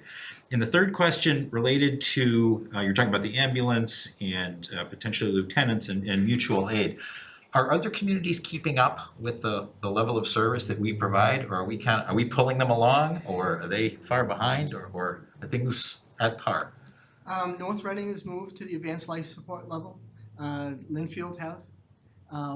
Woburn is marching along doing that. They're engaged in the study now doing that. Burlington just came online, I want to say maybe 2 years ago. I'm not sure where Wilmington is, if they're looking to progress in that way or not. But a lot are going that way. Yes. Good. So as we're offering, with the quality of service that we offer, we're a bonus to these other communities that are in need. I just want to make sure that when we're in need, we get that same level of support. Yeah, in the fire service, the mutual aid is almost automatic. So there's complete sharing of resources, and that's kind of I can pick up the phone and get, or radio and get anything here very quickly. Great. So we got what we It's a need. very organized system to get it here. Yeah.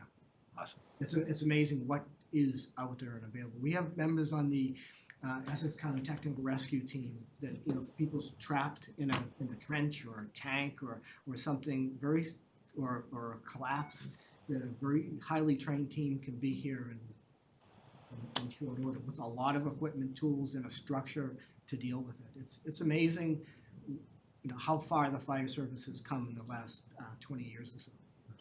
Hopefully we're not in need of it often, but Yeah, it's good to know that it's there. That's right. Yeah. So. Please. Why not use hospital trust funds to fund some of this stuff, that we are running a hospital on wheels? It's an interesting question. Thanks, you're on the trust fund. Yes, I am. All right, I will just wanna bring make that sure I was talking to the forward. right person. That's a good All right. idea.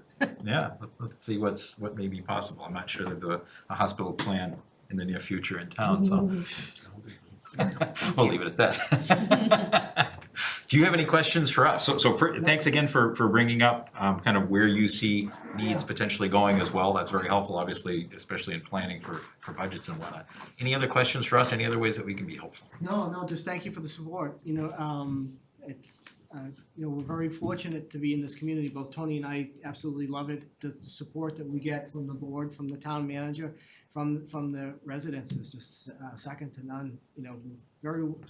We feel very well supported, so we appreciate that. We do too, so thank you. Thank you. Thank you. And thanks for coming in tonight. Appreciate happy to. you're taking Thank you. home time to share with us. Yeah, thank you. Tony, you must have 5 or 10 minutes to go.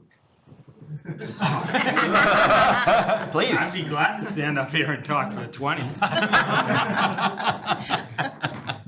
All right, we're gonna book you in for that another time, Tony. You're on the hook. Believe me, it was very tough up there not talking. I'm Italian, Thanks, folks. Have a good night.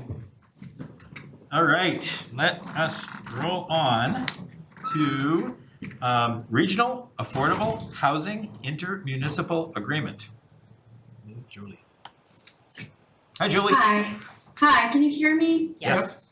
Okay, great. Just wanted to make sure my sound was working. Thank you very much for accommodating me relatively early on your agenda. I'm going to try to keep this quick. I hope I don't need all 20 minutes. I'm going to share a document I prepared. It's slightly different than the one that's in your packet because I just wanted to highlight what's changed for you, and then I made some notes, which there aren't that many. Hopefully I can go through them quickly. As you may remember, town meeting in April approved for funding for the Metro North Regional Housing Services Office to be moved from salaries over to expenses because earlier last year the Metro North Regional Housing Services Office, which is comprised of planners from the towns of Reading, North Reading, Wilmington, Saugus, and Woburn, agreed that we would like to outsource the program to a consultant. And so we did submit an RFP in April, and we got a response, and we've been working, I think we just executed a contract with the consultant, so I'll get to that in a minute, but this is the inter-municipal agreement among the 5 communities that gets renewed every 2 years. And there are, so you see it every 2 years, but this time there's some more significant changes to it because of the switch in models of services. So this paragraph here really just goes over how Reading is remaining the lead community in the consortium, but we're shifting from in-house services to consultant services. And then it outlines that Reading is responsible for procurement of the consultant. And then this paragraph right here, it talks about how the membership fee works. And the membership fees for each community are combined to cover the cost of the consultant contract. So the consultant that we've selected, their Answer Advisory, their local offices out of Boston. They're a national program and construction management consulting firm. They have diverse professional staff, including architects, engineers, project managers, finance managers, grant specialists, real estate and economic development experts. And they have extensive experience with funding and financing sources. They've worked with low and very low income housing, shelter housing, veterans housing, workforce, senior group homes, and a whole host of other consortia and area housing authorities and the like. So the advisory committee was especially impressed with their apparent knowledge of the entire affordable housing landscape, from the day-to-day sort of like lower, sort of easier tasks. I don't want to say easier. I shouldn't say monitoring the subsidized housing inventory is easy, but sort of like the really like tedious, more mundane, kind of like getting in the weeds tasks, as well as their familiarity with the federal and state subsidy programs, and just working with a variety of different stakeholders in different communities. And then we were also excited that they have some bigger picture work that they do to bring all the pieces together to advance the supply of affordable housing, which is something that some of the communities are interested in looking at. All right, so I talked a lot, but we're almost done. This paragraph here just kind of details how the invoicing and payment process will work, since we are talking about 5 communities. And then I think I can scroll down to the end. Something else here, yes, let me go through the different communities and getting them to sign. And we will be the 5th community to sign, actually. The 4th, Woburn will be signing in a couple weeks. They had a read. They did their first read last week. So under core housing services, these are the services that were provided by our in-house staff person. We clarified and added some services when we issued the RFP. So our consultant would be ostensibly doing more than our in-house staff person was doing.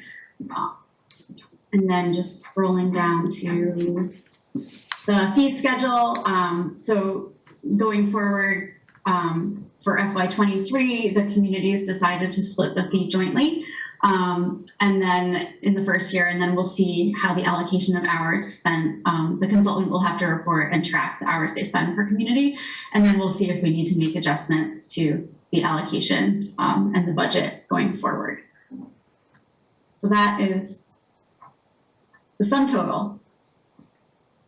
Great. Board members, questions?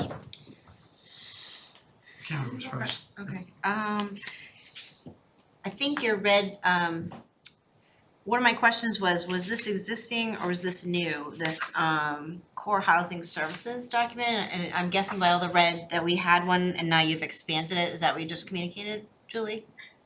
Yes, Karen, that's correct. So the MNRHSO has been in existence since 2015, and the IMA is renewed every 2 years. And the core housing services have existed since the beginning. Okay, can you go back a little bit? I was looking at page 2, development resident assistant programs. Okay, so that's all new. Okay. Page 2 of core housing services, or page 2 of the Page full 2 of document? core Sorry. housing services. Okay. Let me just-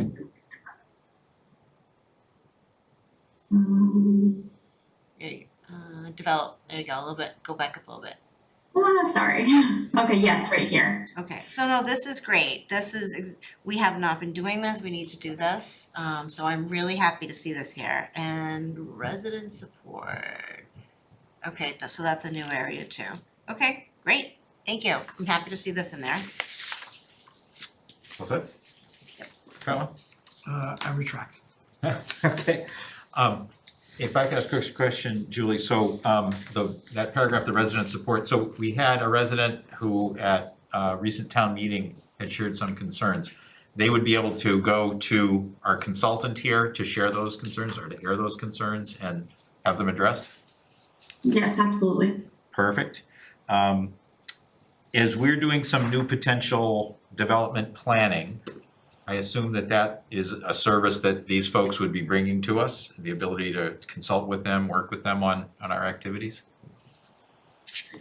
Right, and so a certain amount of that work might be covered under this, and then we could contract with them for more services if needed. Got it. And they have a lot of expertise, you mentioned, and experience with this in other communities as well? Yes. Awesome. Sounds great. Chris, I can't see if you have your hand up. Thanks, Mark. Yeah, the only question I had for Julie was, is this the same that's in our packet, or was anything modified since then? I think you mentioned it in the beginning. Yeah, so this is just to compare documents to show you what's changed since the last time the IMA was signed, but the version you have in your packets is this, just without the track changes. Okay, thank you. Any other questions? Are we ready to? No, it's, so it's interesting that we could go to them for more assistance with, say, grant applications. That's awesome. Yeah, so somebody's like, so we've got this relationship with a provider, and if we need to expand it temporarily, but not have to hire staff people, like that's like a great model. Yeah, it's a resource that we pay for it, but we know where to Yeah, go. for what we need, yep, and we have the people on speed dial. Beautiful, beautiful. Chris, could you read a motion for us, please? Yep, move to approve the Regional Affordable Housing Inter-Municipal Agreement as presented. Is there a second? Second. Thanks, Carlo. Any discussion? All right, we'll take a roll call vote. Let me start with you, Chris. Yes. Jackie? Yes. Karen? Yes. Carlo? Yes. Mark, yes. Thank you, we are 5-0. Thank you Thanks, very much, Julie. Good night. Thank you. Thanks. Thank you. All right, next, we are going to vote on ARPA funding request for Maylette, Soms, and Morgan stormwater wetlands. Thanks. I will do the presentation. Our staff has been to about 5 meetings on this topic, so I said I would handle this one. Caitlin, if you don't mind putting the presentation up. This is the large project that we've been talking about now for a couple of months. It's Liaison Morgans. It is essentially the creation of a wetlands area that becomes available for recreation purposes, but also provides significant flooding relief both to Reading, the abutters, but also to the region. So as as you all know, we submitted a municipal vulnerability preparedness grant for $2 million for the construction of this. We should hear back on the grant sometime in the fall. And we also submitted for an earmark through Congressman Seth Moulton's office. And what I'm hearing is that things are moving along in that path. So the essence of what we are asking right now is to for the select board to approve $77,000 to allow our staff to start the design process. So we are emphasizing that it's a time crunch because if we were to receive the grant either from MVP or from the earmark, the expectation is that we would need to begin construction work as soon as possible. So we wouldn't have essentially 2 or 3 months to fully design this work. So if the select board tonight were to approve this work, we would start designing this project, and it would be fully designed by the time that we would hear from either MVP or the earmark. And as you all know, this was presented to RAC twice. Mary Ann Downing might be in, but the question was asked, well, what if we don't get this grant, or what if we don't get the earmark? And every time that we approach an entity for funding, the term is shovel ready, right? I mean, so if this is an investment either way, whether it's an investment from MVP or an investment from another funding source in the future. So it's an investment towards what we believe is a huge asset to the town. I don't know if Mary Ann's on. Yep, Mary Ann, could you give the RAC report, please? Yes, at our June 15th, 2022 meeting, RAC voted 8-0 to recommend to the select board $77,000 for this time-sensitive request. Thanks, Mary Ann. Board members, questions, comments? No? Chris, anything on your side? No, I'm good, Mark, thank you. All right, can you read the motion, please? Yeah.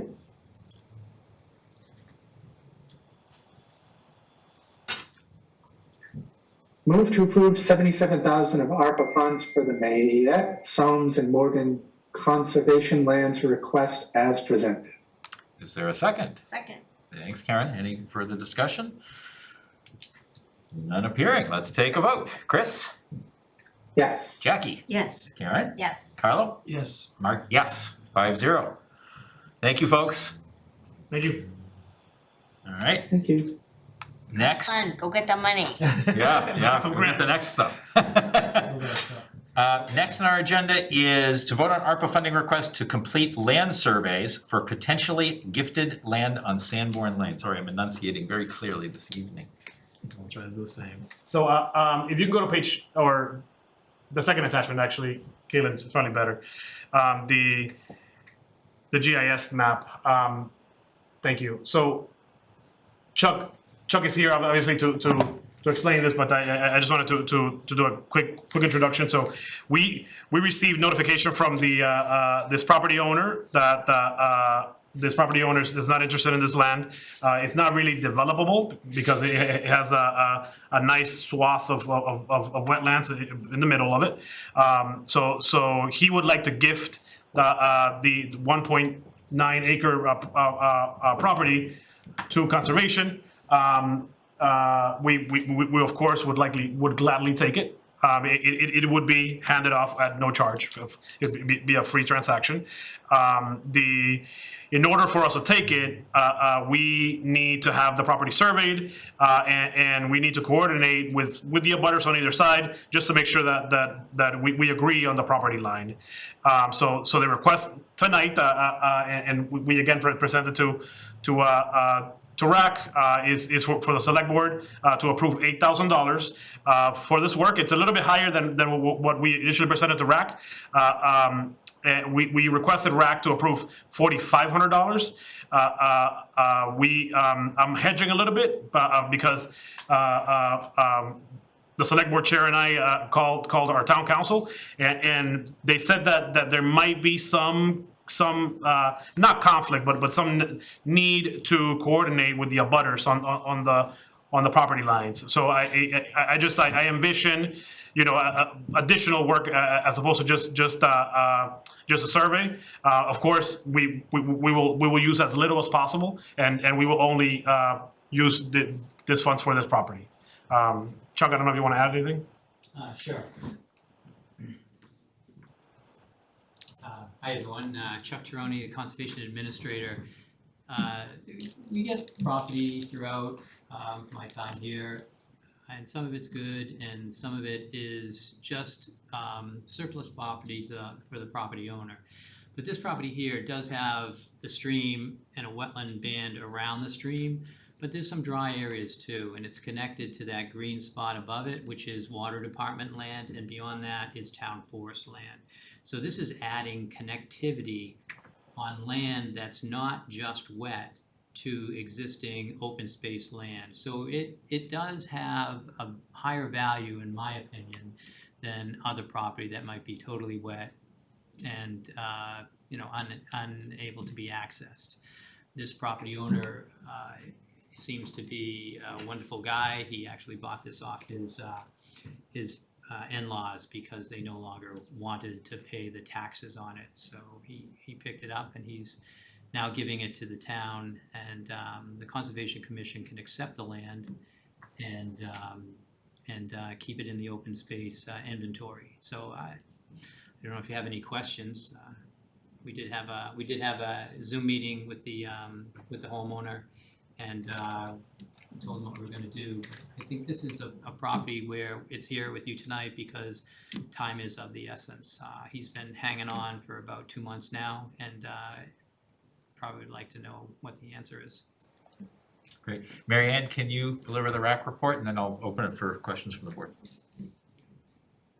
Hey, just to clarify, Mark, and I'll remind you, RAC could not take a vote on right. this item, a formal vote, Right. because there wasn't a noticed vote on the agenda. However, I think you will recall, and Chris will probably back up, that we were all very, very much in strong support of recommending this to the select board with the 4,500 number, but I suspect with the 8,000 number, or some higher number, it would have likely garnered support, because once we heard about the time sensitivity, it was us encouraging, can we get this on the next select board?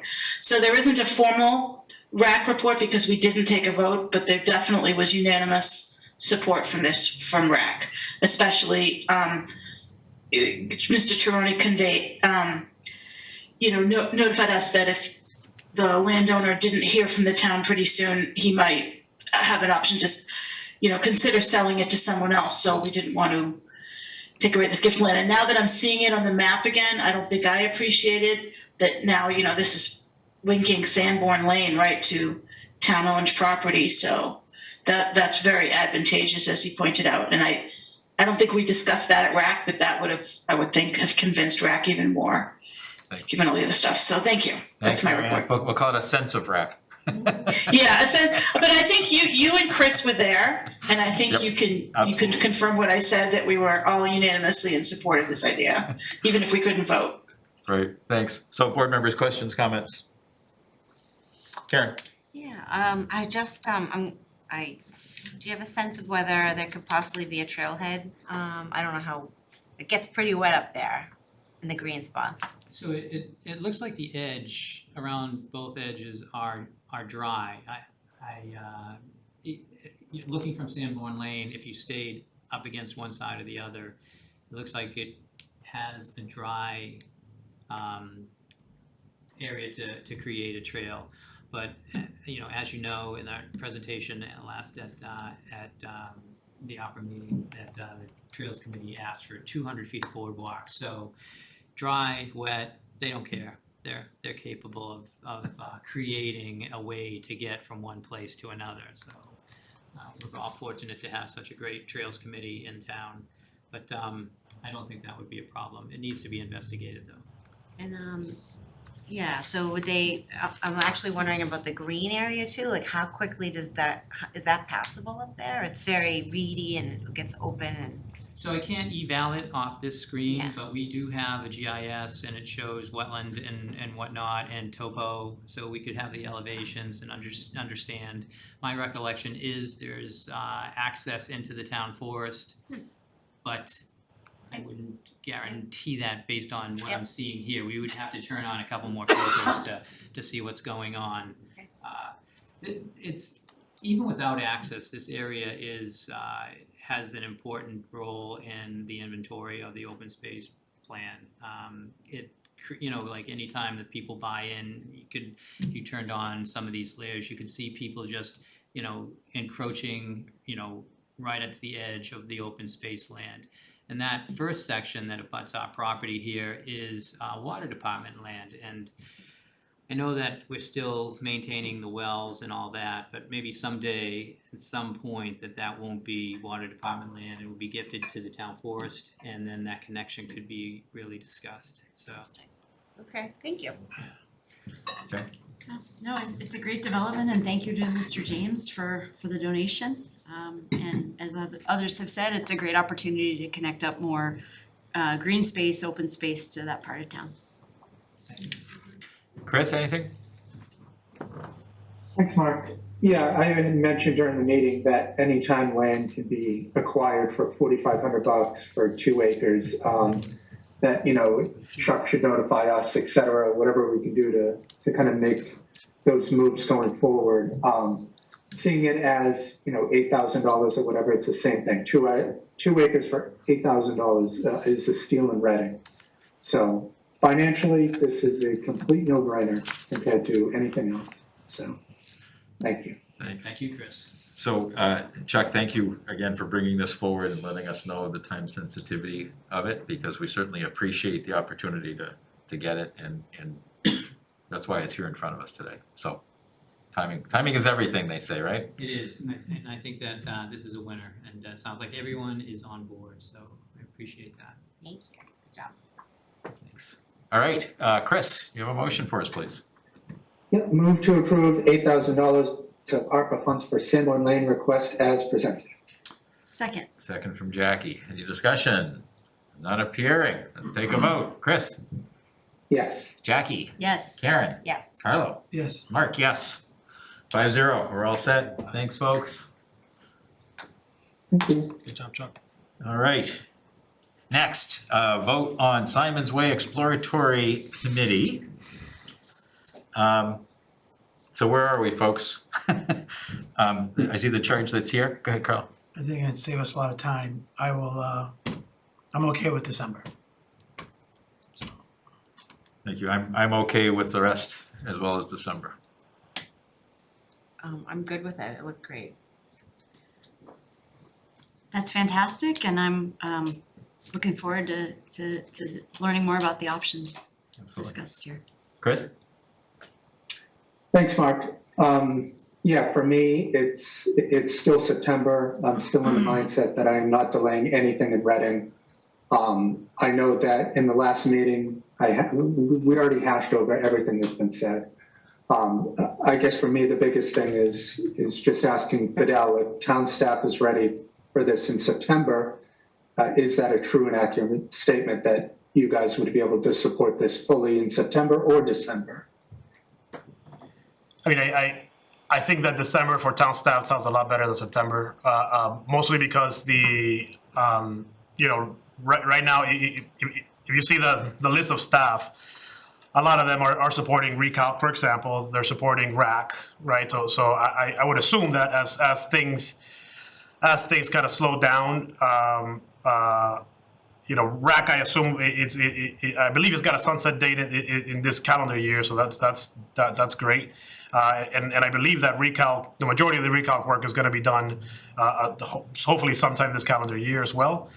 So we will do anything that we are assigned to do, and we will obviously figure out whatever is given to us.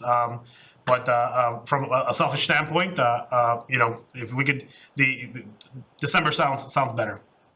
And you know, we can certainly do it in a way that makes December very impactful, right? I mean, we can prep for it. We can send the charge to all of the committees that are involved. We can certainly do a lot of communication preparation so that our first December meeting we hit the ground running. All right, yeah, so for me, it's between me not wanting to delay anything in Reading as opposed to just trusting Fidel and giving you the benefit of the doubt until proven otherwise. So in this case, I will go with December as well. I think we're ready for a vote from what I hear. So do we have a motion, Chris? Yep, move to approve the Simons Way Exploratory Committee charge as amended or presented. Presented.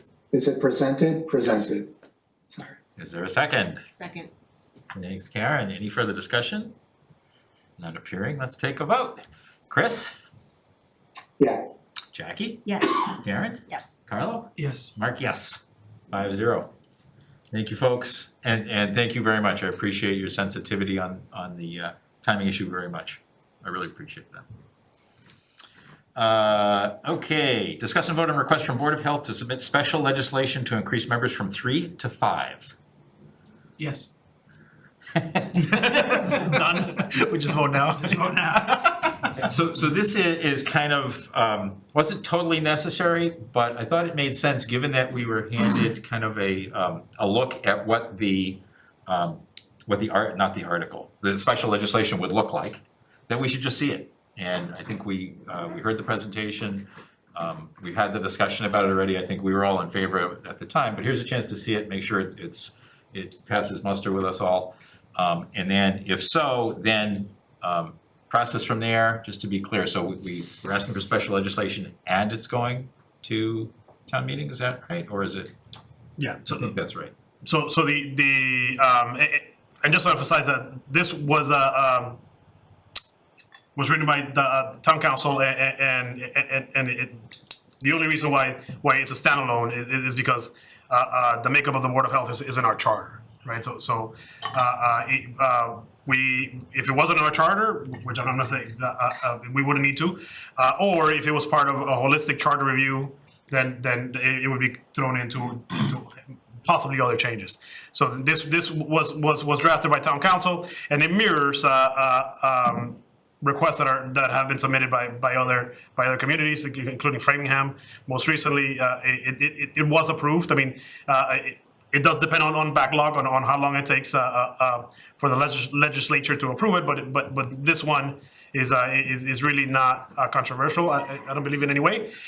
So what the process is, we would add this to the warrant for November, and what it would be a motion to allow town meeting to submit, for the select board to submit special legislation increasing the Board of Health from 3 to 5, assuming that town meeting is also supportive, with select board approval. Town council would submit the special legislation, and it would sit there until it's approved. I asked Ivrea, our town council, how long it would take, and she says it ranges, but typically it's 3 to 6 months before it's approved. Great, Karen. So it still says Board of Selectmen, it says Select Board, is that a typo? Just to. Good catch. Ooh. Good catch. No, it's like that in the charter because the charter has not been changed until 2-3 years from now when it actually gets changed. So it still says selectmen all over the place. In our policies, I believe it's changed, but not in the charter itself. If we could just ask town council to confirm that this is right. Yeah, and if it's okay to change this and not change the remainder of the document, I will definitely ask that question too. Perfect. Let me just ask the board just for one minute. Any other board comments? Oh, please. No, this is more, I wasn't sure if there's other members of the Board of Health are online, because we were Oh. posted for tonight. Caitlin, can you tell us, are there other members of the Board of Health online? No, I see Ade is here. Are there- just today's here. Safe? No, thank you. Thanks for the prompt, Kevin. Okay, any other comments? No, all looks good. You have a motion first, Chris?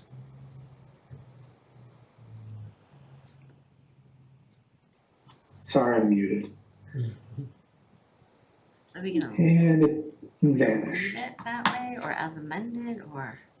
Move to approve the request from the Board of Health to submit special legislation to increase the amount of board members from 3 to 5 and direct the town manager to include a warrant article in November 2022 town meeting as necessary with the aid of town council.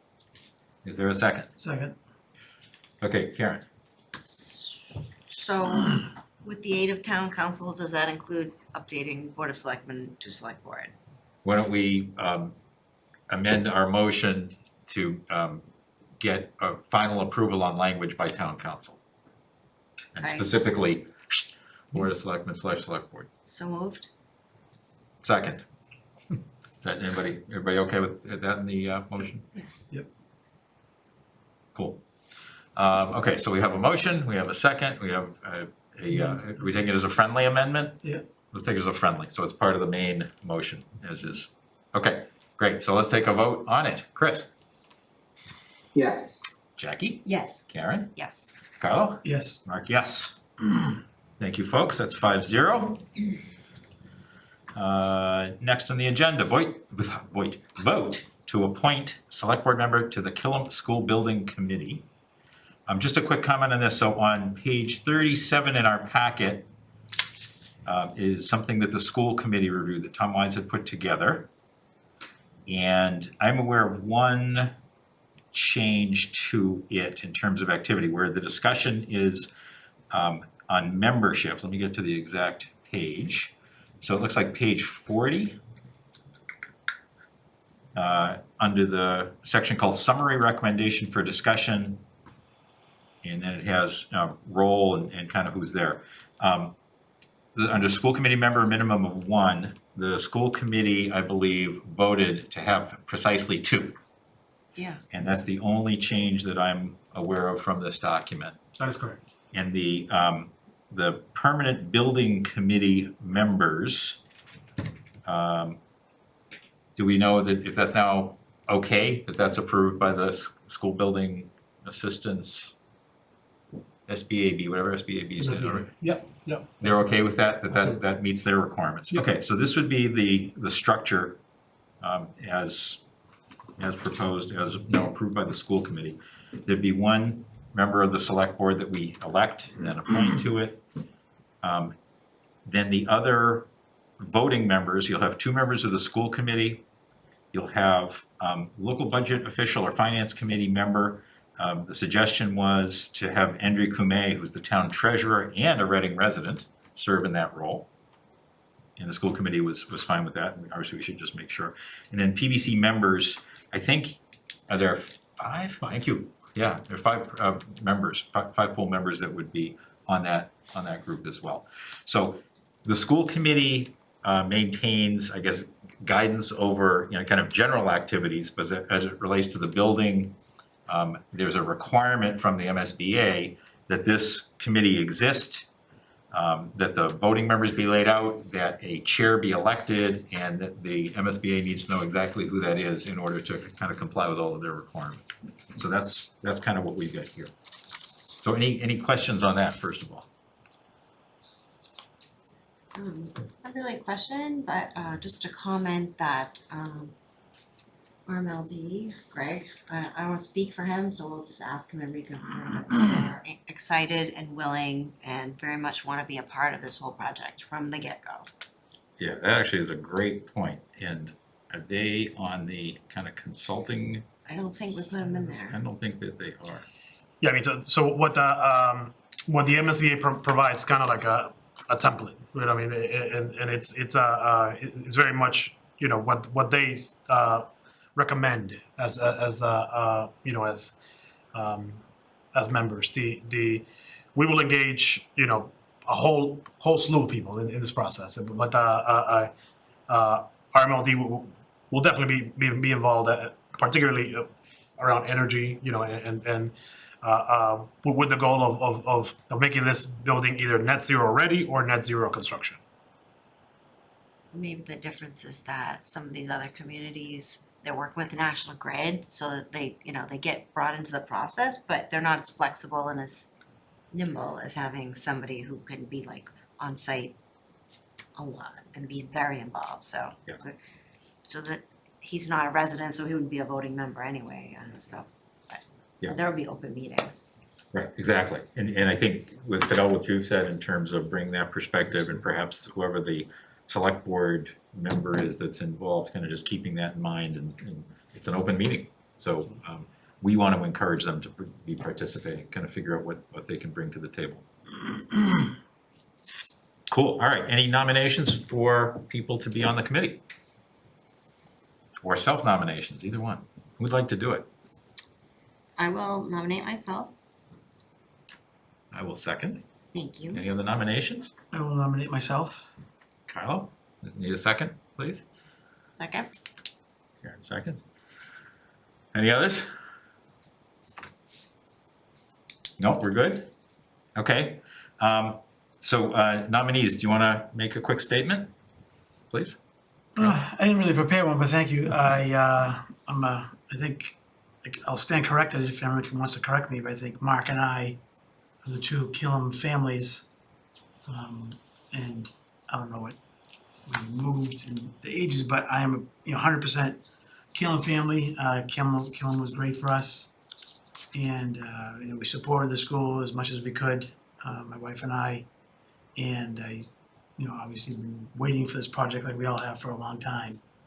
So I have a strong connection to that school, so that's why I'd love to be part of this.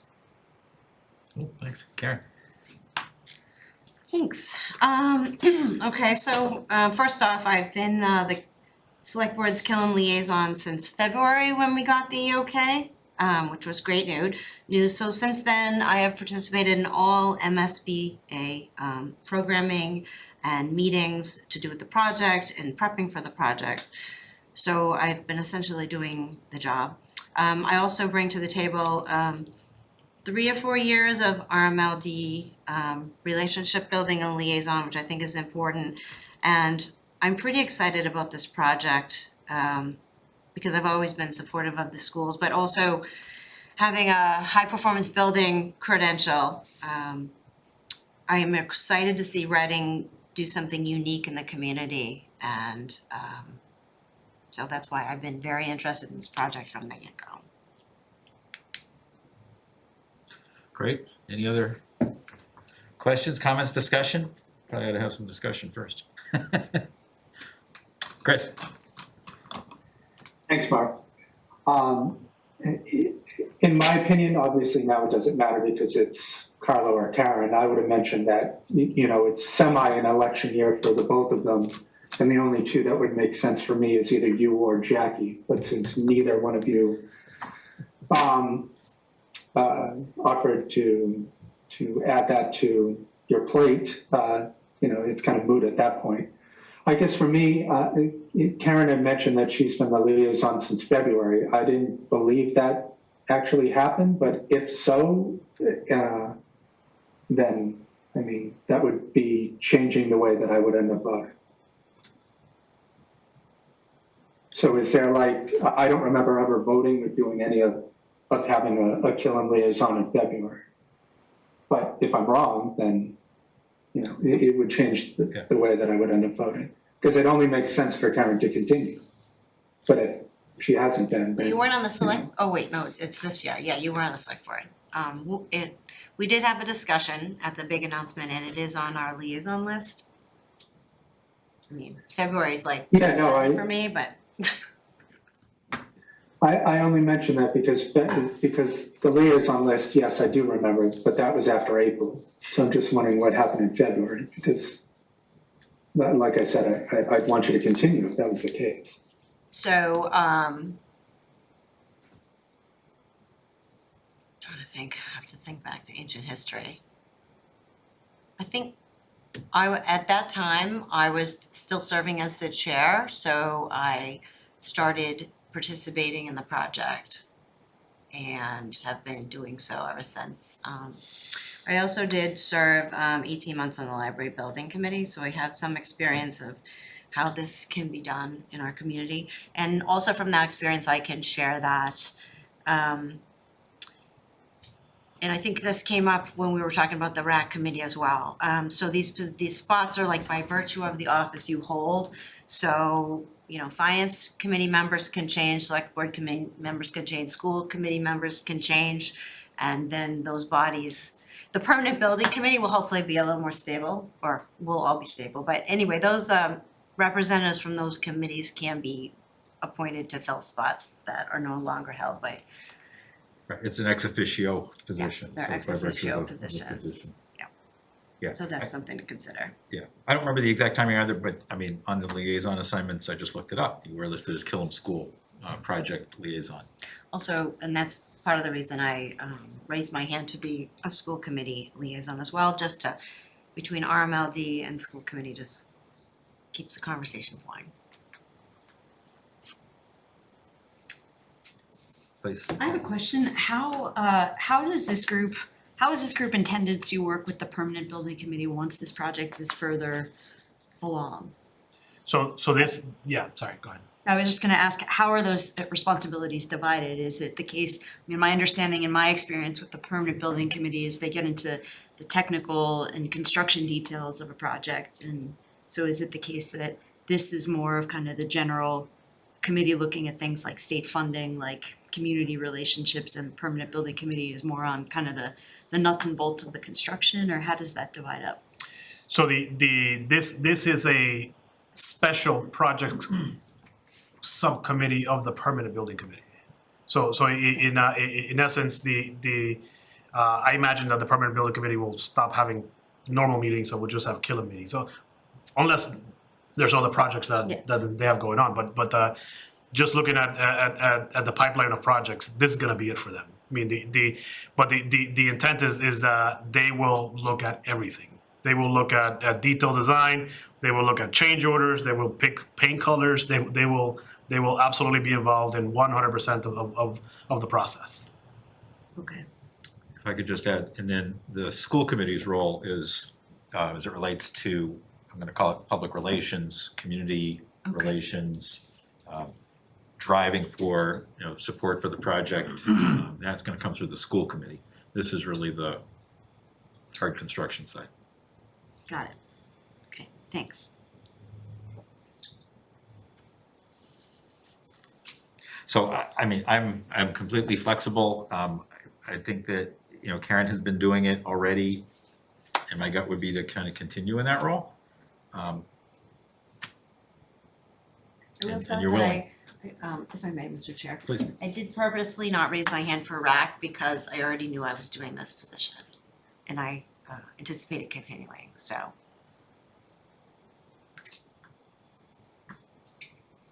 All right, any other comments, questions? If I could, Mark. Please, Chris. Yeah, just like for me, it makes sense for Karen to continue. But if February never happened, that I wouldn't be going that direction. I mean, I know it was on the liaison list that we put up, but what's getting me is the February thing.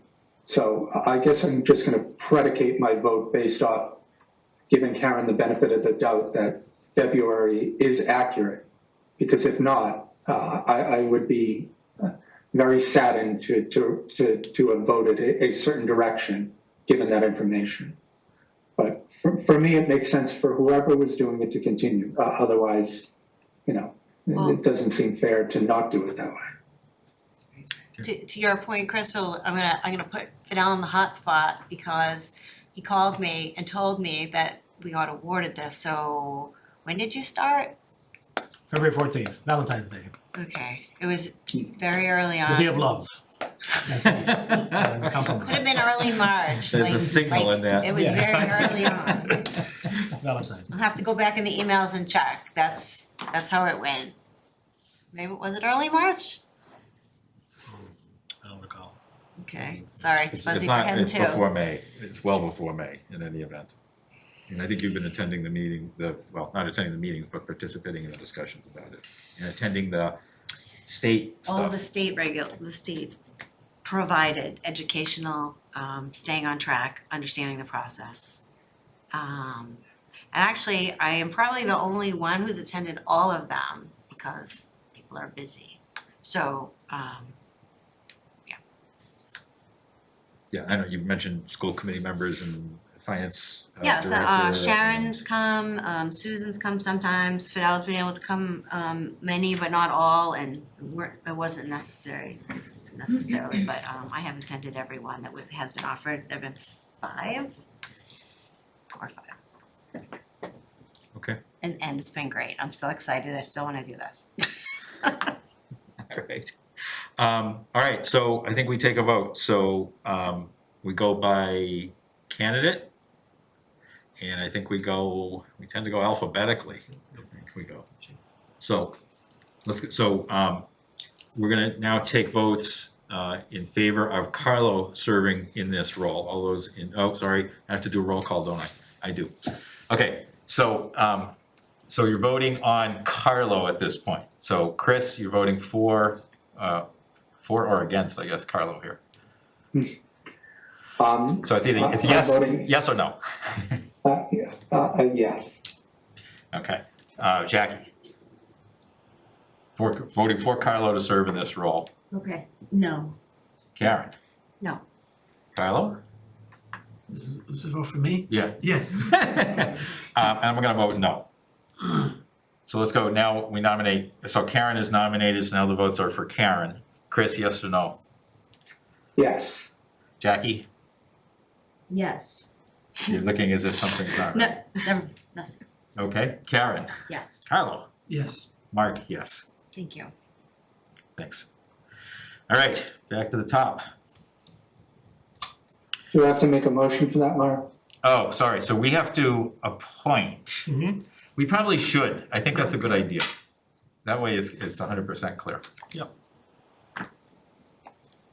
Do you have a So move to appoint Select Board Member Karen Herrick to the Killam School Building Committee. Is there a second? Second. Thanks, Karen. Any discussion? Let's take a vote. Chris? Yes. Jackie? Yes. Karen? Yes. Carlo? Yes. Mark, yes. Okay. Discussion of ask interview process. So, couple of things. Let me start out if I could, and then I'll ask for other folks to join. In doing interviews, there's a legal requirement, and then there's kind of a practical or policy in terms of how we're doing these things. From a legal point of view, we're required to interview new potential members of committees. And then there is no preference per se given to any candidates, incumbent or not. But the requirement is that we interview any new candidates who request to be interviewed. That's kind of the legal requirement.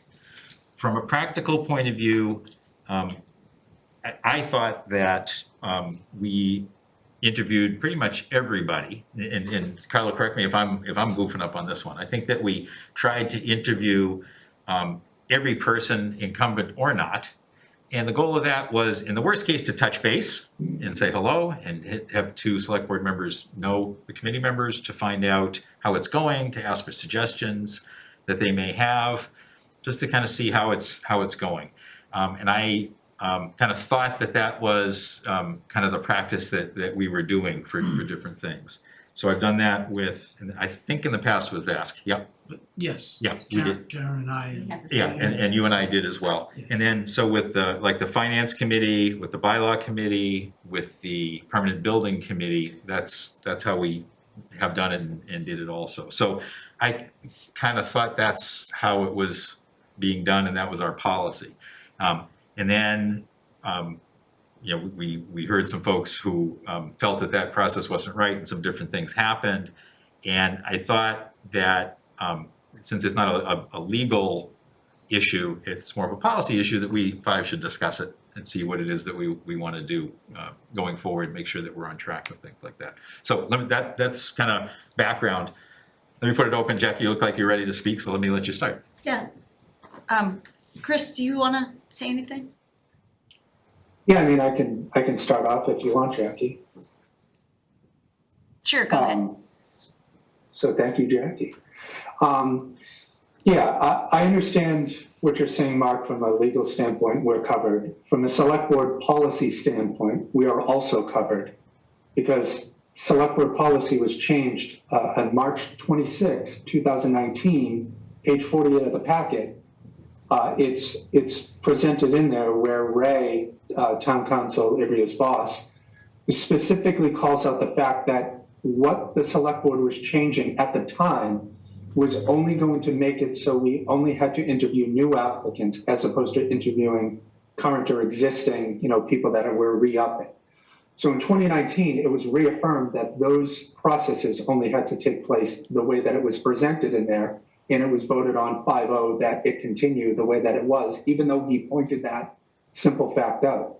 Having said that, I do agree that the process, and I'll speak for myself, Jackie will probably agree, but I do agree that the process itself could have been changed, but that was only after the fact where we only had the one issue with the Board of Health with a conflict like that.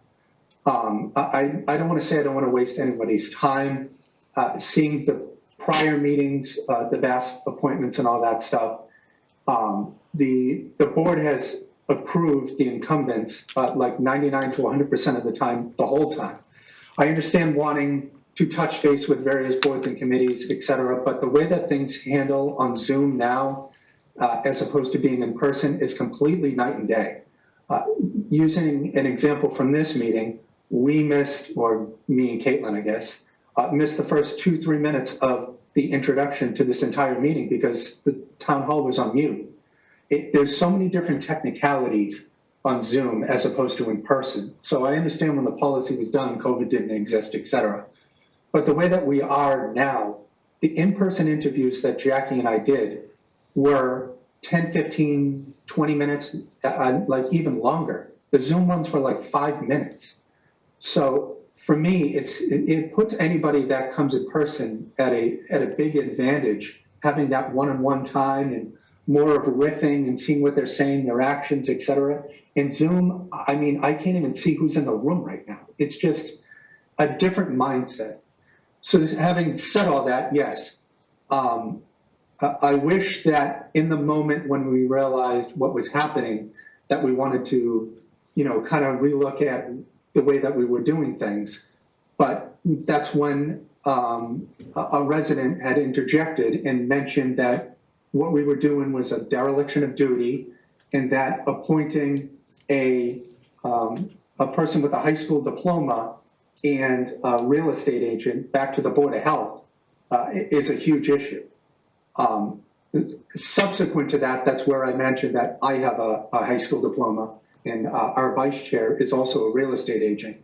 So to just demean a Board of Health member like that just kind of threw us all for a mix. And for me personally, after the meeting, I reached out to the applicant just to see, where she was at and kind of go over what Jackie and I were, kind of trying to work through there in real time. And I guess subsequent Jackie also emailed her. But for me, I emailed the applicant, and then an hour and 45 minutes later, after I sent that email, she withdrew. So that was just me wanting to meet with her and just see, where we were at, and then meet with Jackie because we still had a follow-up meeting, and perhaps we would have changed things and interviewed people. Unfortunately, that did not happen. She withdrew. I asked Fidel the other day if she was still withdrawn because it was mentioned that we should, interview all the Board of Health applicants instead. And since she still withdrew, I was not going to just sit there and be disingenuous and check a box saying, yes, we interviewed Rick and Kevin. Like, I'm not going to be that person that just checks a box like that. And just because, yay, I did it, now I can move on. That's not me.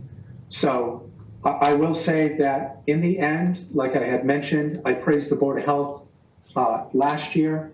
All of those members that are up for reappointment are still the same members that I would be recommending to VASC regardless, because they got us through where we were back then to this point. All the decisions that they made as a group got us to where we are today. So to anyone question whether or not someone should be on there, their credentials, et cetera, you have to just second guess the decisions that they've made. So would anyone want anything changed the way that it went to today? Just for me, I think the Board of Health was highlighted more where people were actually watching these meetings and seeing this kind of stuff. So it's different than like the Historic Commission. You might get some random people watching that, but Board of Health, people were paying attention to the decisions that were being made. So I know a letter was written saying that, the Board of Health, the whole scenario that transpired, hopefully this adds some clarity to it. But I would just like to highlight that in that letter, it was mentioned that luckily the Board of Health voted correctly on the agenda topic at that time. And like I said, they did the right thing. They voted on the agenda topic. They got us to where we are today. Nobody's changing anything as far as I see, because they're a diverse group of people. And, that's just where I'm at. I do regret the process to a point, but we weren't able to end up changing it before someone resigned. I reached out. Jackie can take over. She can mention her part as well, and we can go further. But thank you. Let me turn it to Jay. I know Fidel had a comment also, but Jackie, you had indicated a Thanks, desire Mark. to speak. Yeah, so just to follow up with what Chris said, and first and foremost, I want to apologize to the applicant for this oversight. And I also want to clarify that our approach was not motivated by nepotism and that we didn't intend to include incumbency as the sole factor for recommending a volunteer appointment. Chris and I agreed before our very first meeting of the VASC on June 13th that we would focus on recommendations to fill vacancies on board and committee seats. Our town has over 30 volunteer boards, and unfortunately, almost all of them have more vacancies than they have interested volunteers. As Chris mentioned, the Board of Health is in a unique position with two incumbents whose terms have expired, who served admirably, and I can say that personally as the recent, but as the liaison to the Board of Health. And to Chris's point, the fact that they served over this really extraordinary 3-year period, and the fact that our town is in the position it's in with respect to this pandemic, I think ADE, our town hall staff generally, and the Board of Health should be thanked for that. We should have realized that we should have met with the two existing Board of Health members seeking reappointment, and then the applicant. Before we could discuss that approach, the following day, the applicant withdrew their application on June 14th. And so I'm speaking for myself here, chalking this up as a lesson learned. As we move forward, I'm happy to do what I can to, go beyond the letter of the law to the kind of policy that we want to reflect here on the select board, which is one of encouraging volunteerism. Certainly accounting for the fact that we have board and committee members who have served over long periods of time, but also that we have a lot of expertise in town and people interested in serving. So I welcome the discussion about how to address this, and I look forward to helping future select board members on a VASC to understand some of the intricacies of this process in a way that I did not. Thank you. No, I was actually going to take all the blame. As you all know, the town manager is the clerk of the select board, as we were running through this process, with obviously the everything else going on, we made an oversight. We made an oversight. It seemed like a decision made on logic at the time, but certainly I take all the blame for it. I actually met with the applicant in person. I apologized to her in person in town hall, and I explained that the decision that was made was a blanket policy, and it was really just focus on efficiency. But I will tell you that this is my first vast process, and I will definitely ensure that any time in the future that a seat is challenged, if you will, or is where we have more applicants than seats, I will definitely make sure that we pay a lot more attention to that. We've interviewed we did the process highly efficient. A lot of people actually commended both Jackie and Caitlin about how smooth it was, and unfortunately this one mistake is adding a lot of color to that process. But I met with the applicant. I assured her that it was my fault because I take the blame as the clerk of the board, and I assured her that as Ms. McCarthy said, it was not based on ill will, ill intent, or nepotism whatsoever. Thank you. Other board members' comments? Yeah, thank you, both Jackie and Chris. So my experience was back in 220 with Carlo, and we were entirely Zoom, and everything was consistent. So I think I understand now that this was a hybrid situation, because it's not filmed, so I had no idea. So you had in-person and you had Zoom. So to Chris's point, yeah, those would go differently. Last year we got still all Zoom, I think. We were in person. I We think we did were in both. We were person. hybrid. We did We were both. hybrid. We did Yeah.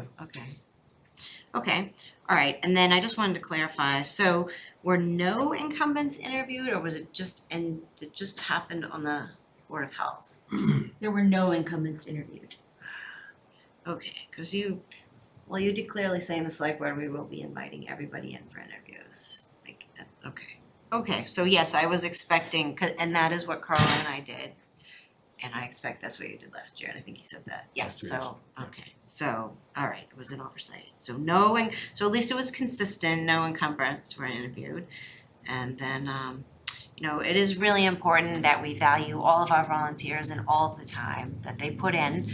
I would maybe disagree with Chris's statement that 99% of the time, or 90-ish, that we reappoint people, because having done this for 20 years, and personally not been reappointed at one point to a committee, and knowing a number of other people who weren't always appointed, it happens. These aren't lifetime appointments. So it's very important to be, as you were, gracious and appreciative of all of the volunteer hours. This community runs on volunteers. That being said, having gone through this pandemic, the Board of Health in particular, the community has said loud and clearly that they would like health professionals with relevant experience on this board. So Kevin, this isn't the first time, you got a little pushback. So, but I still want to thank you for your service, and I guess the community is still feeling like that's the feedback from the community. They would like people on the Board of Health with, or from some community members, they would like more health-related experience in addition to having started on the board. Thank you, that's it. So just some quick comments. First of all, thank you, Jackie, for stating it very eloquently. Thank you, Fidel. Thank you, Karen. Thank you, Chris. I think that a couple of things.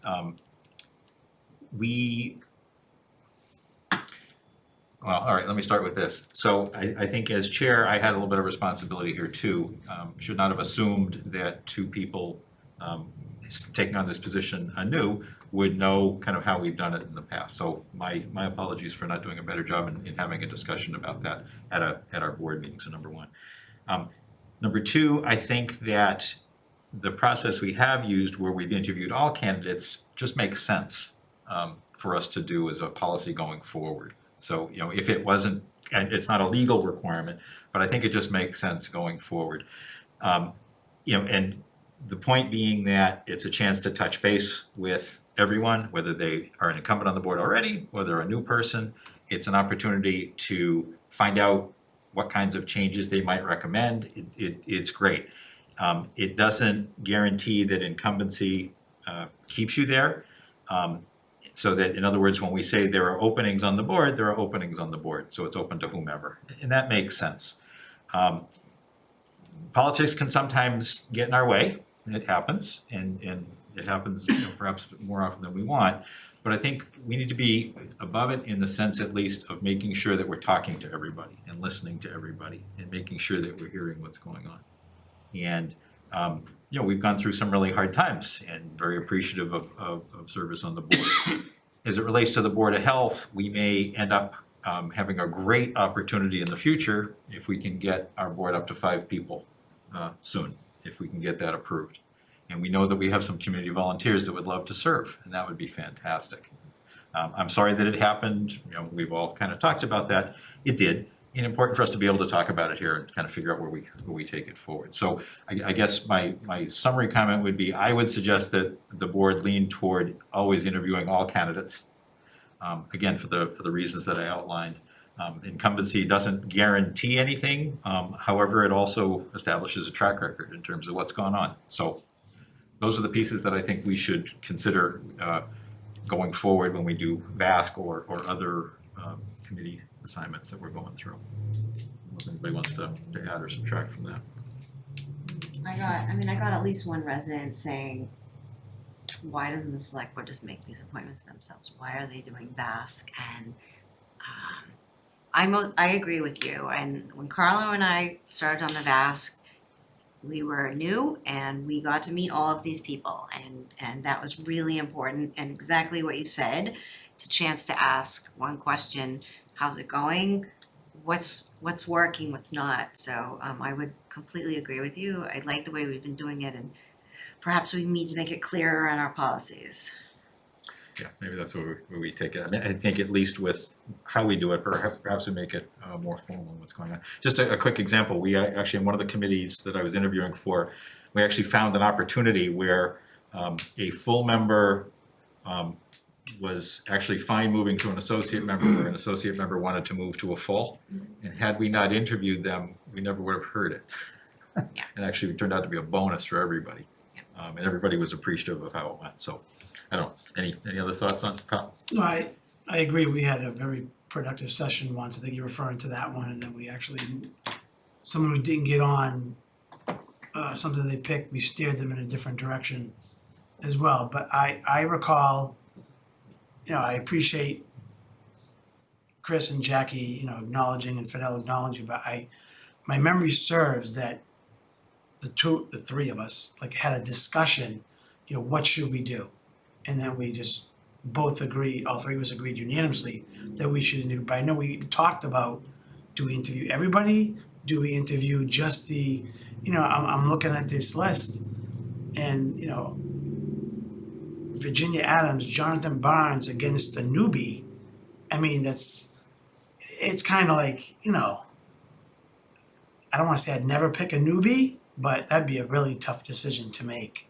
So when you know, for people who have been in town, when you see all these names and what they do for the town and keep re-upping and keep re-upping and keep re-upping. And to the Board of Health's point, yeah, we struggled for a while to get where we are now.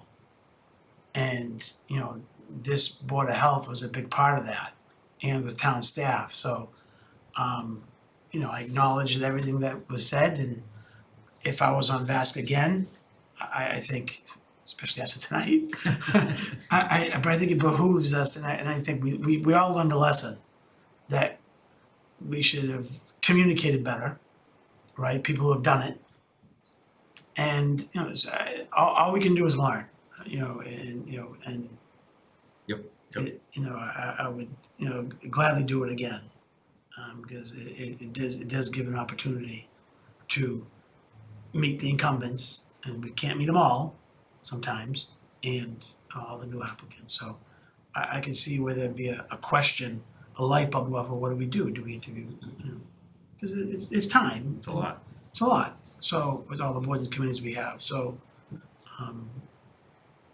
but I think we also need to acknowledge, at least for me personally, acknowledge the people who have been serving for 10, 15, 20 years and want to continue to do it.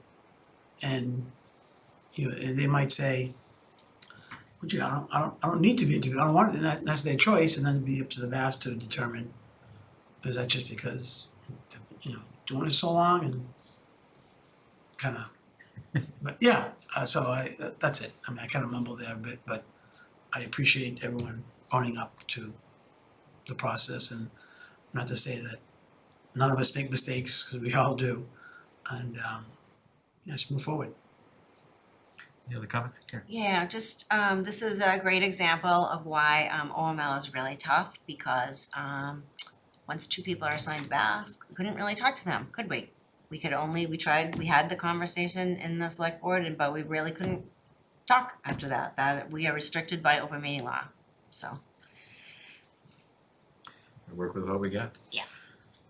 Any other comments? Chris? Thanks, Mark.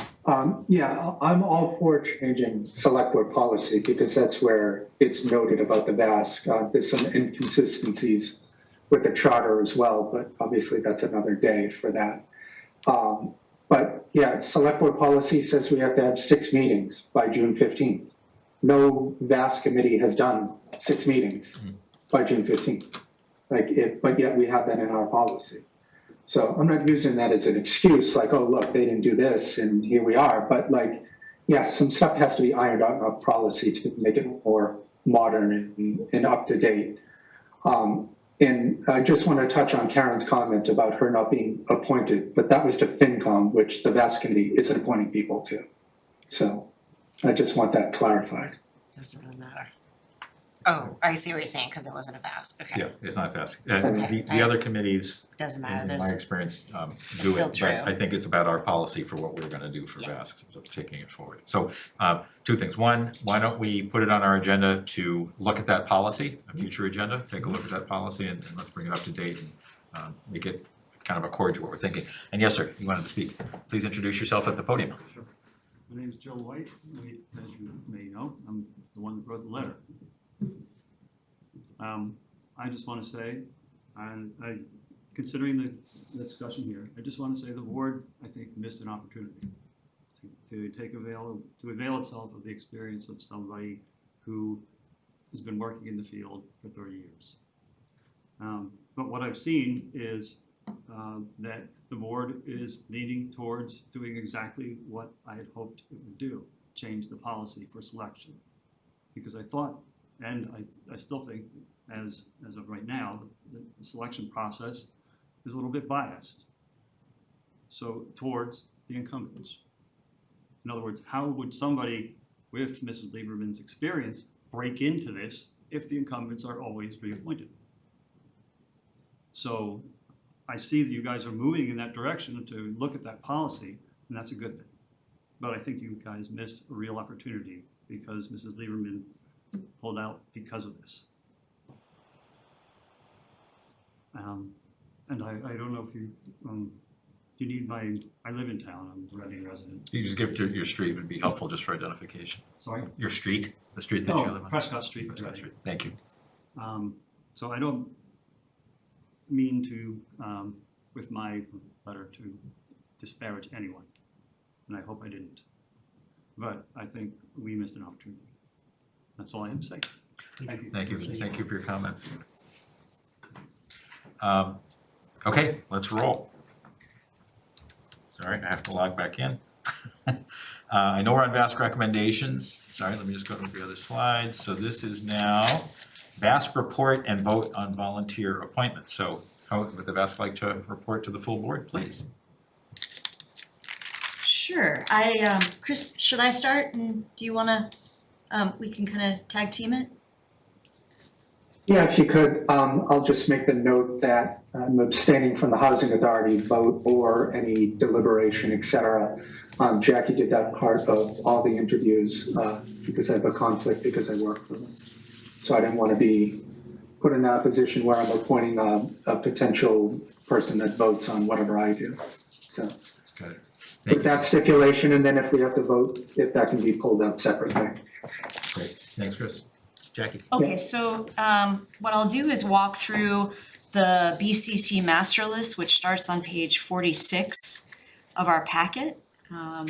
These are our boards, committees, and commissions in alphabetical order, and so I'll go through pointing out the interviews that Chris and I did for vacancies and the decisions we made. So we had no applicants for any of the BCCs on page 46, so moving on to page 47, for the Climate Advisory Committee, we had 2 vacancies and 2 applicants. Now, there's a special wrinkle procedurally with this committee because one of the vacancies was just announced back on June 23rd, which was also the same day as our second and final VASC meeting. And so town staff has informed us that because we could not post the vacancy within 15 days, we would need to hold any vote on that second of the 2 CAC Climate Advisory Committee vacancies. And so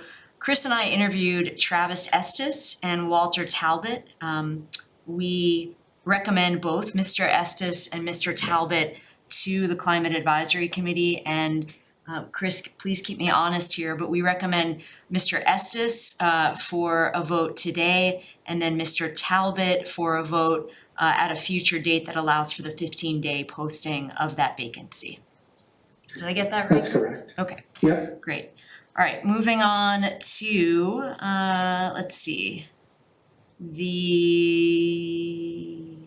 Council on Aging. We had a wealth of applicants, I'm happy to report. We had 4 applicants: Rosemary DiBenedetto, Beverly Cuneo, Karen Janowski, and Nancy Tawadros. Mr. Haley and I interviewed all 4 of those applicants, and we recommend all 4 of those individuals for seats on the Council on Aging. Moving on page 48 to the Cultural Council, we have 5 vacancies, 1 applicant, Christine Keller. Chris and I both recommend Ms. Keller to the Cultural Council. Moving on to page 49.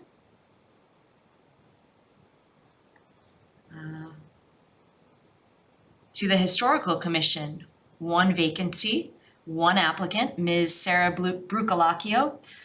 Chris and I both recommend Ms. Brucolacchio to the Historical Commission. Housing Authority, 1 vacancy, 3 applicants. This was also a very difficult decision, and as Chris noted, he recused himself from this decision.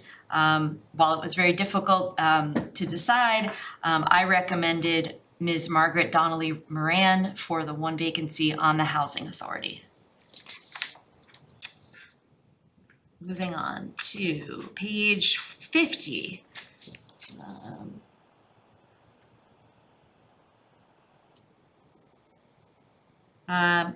Trails Committee, 1 vacancy, 1 applicant, Mr. John Castrinos. Chris and I both recommend Mr. Castrinos to the Trails Committee. And just check my notes. And I believe that represents the slate of applicants that we nominate for boards and committees.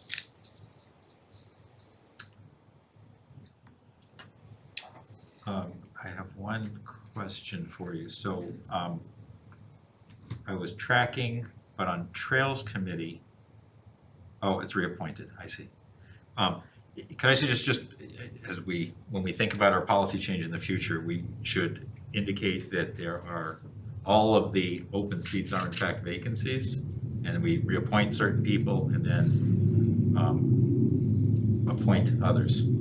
In other words, everyone, at 3 years, every seat is open and needs to be refilled, as opposed to just saying, well, it's other than the ones who are reappointed, here's a new one that's going in. I just think that's a language thing that we want to clarify also. So not, we're appointing all of them. We're reappointing some, but we're appointing the others. So let's say there are 3 vacancies. If we reappointed 2 incumbents and then appointed one other person, we're actually appointing 3 people as opposed to 1. Correct, For the future. For the Yep, future. I ran through the new the new appointments or the recommended new appointments. I did not run through the incumbents that we would recommend for reappointment. And also I say that with that rather large grain of salt of, acknowledging that that process was flawed and apologizing for the consequences of that. Okay, any comments? Are we ready for a motion? Alrighty. Oh, sorry. Oh. Please, Karen. I just wanted to add on to your, I would like to, when we reevaluate the policies, the bylaw, the finance committee, and the other appointment committee, are those charter committees? Yes. So they're not governed by our policies, because it would be nice to be consistent in our appointing policies, but if we can't, or it has to wait for the charter review, then I guess it Yep. just has to wait. Okay, thank you. Yep, those are charter. And I think there are some other things we may want to do when we do our policy review on VASC, but we'll save that for our discussion of that. So, Chris, to your point, in terms of motions, do you have a motion that you could make for everything other than Housing Authority first? No, I believe I had everybody individual regardless, so. And are the recommendations, so we received a document called VASC Recommendations 2022, is that accurate? Correct. Yep. So do you have a motion that lists every single name, or do you have a motion that says to accept the list? Neither. Ah, okay, that's the motion you have. Oh, please, I have, yes, what's up on the screen now is what I have. okay, Jackie, you got a comment? I retract. So what if we took a motion to approve the VASC recommendations other than for the Housing Authority as the first motion? Would that work for everybody? Yes. Okay, so Chris, can you make that motion, kind of using this document that's here that we have also called VASC Recommendations 2022, but hold from that the Housing Authority appointments? Yeah, so move to accept the VASC recommendations 2022 as presented minus the Housing Authority appointments.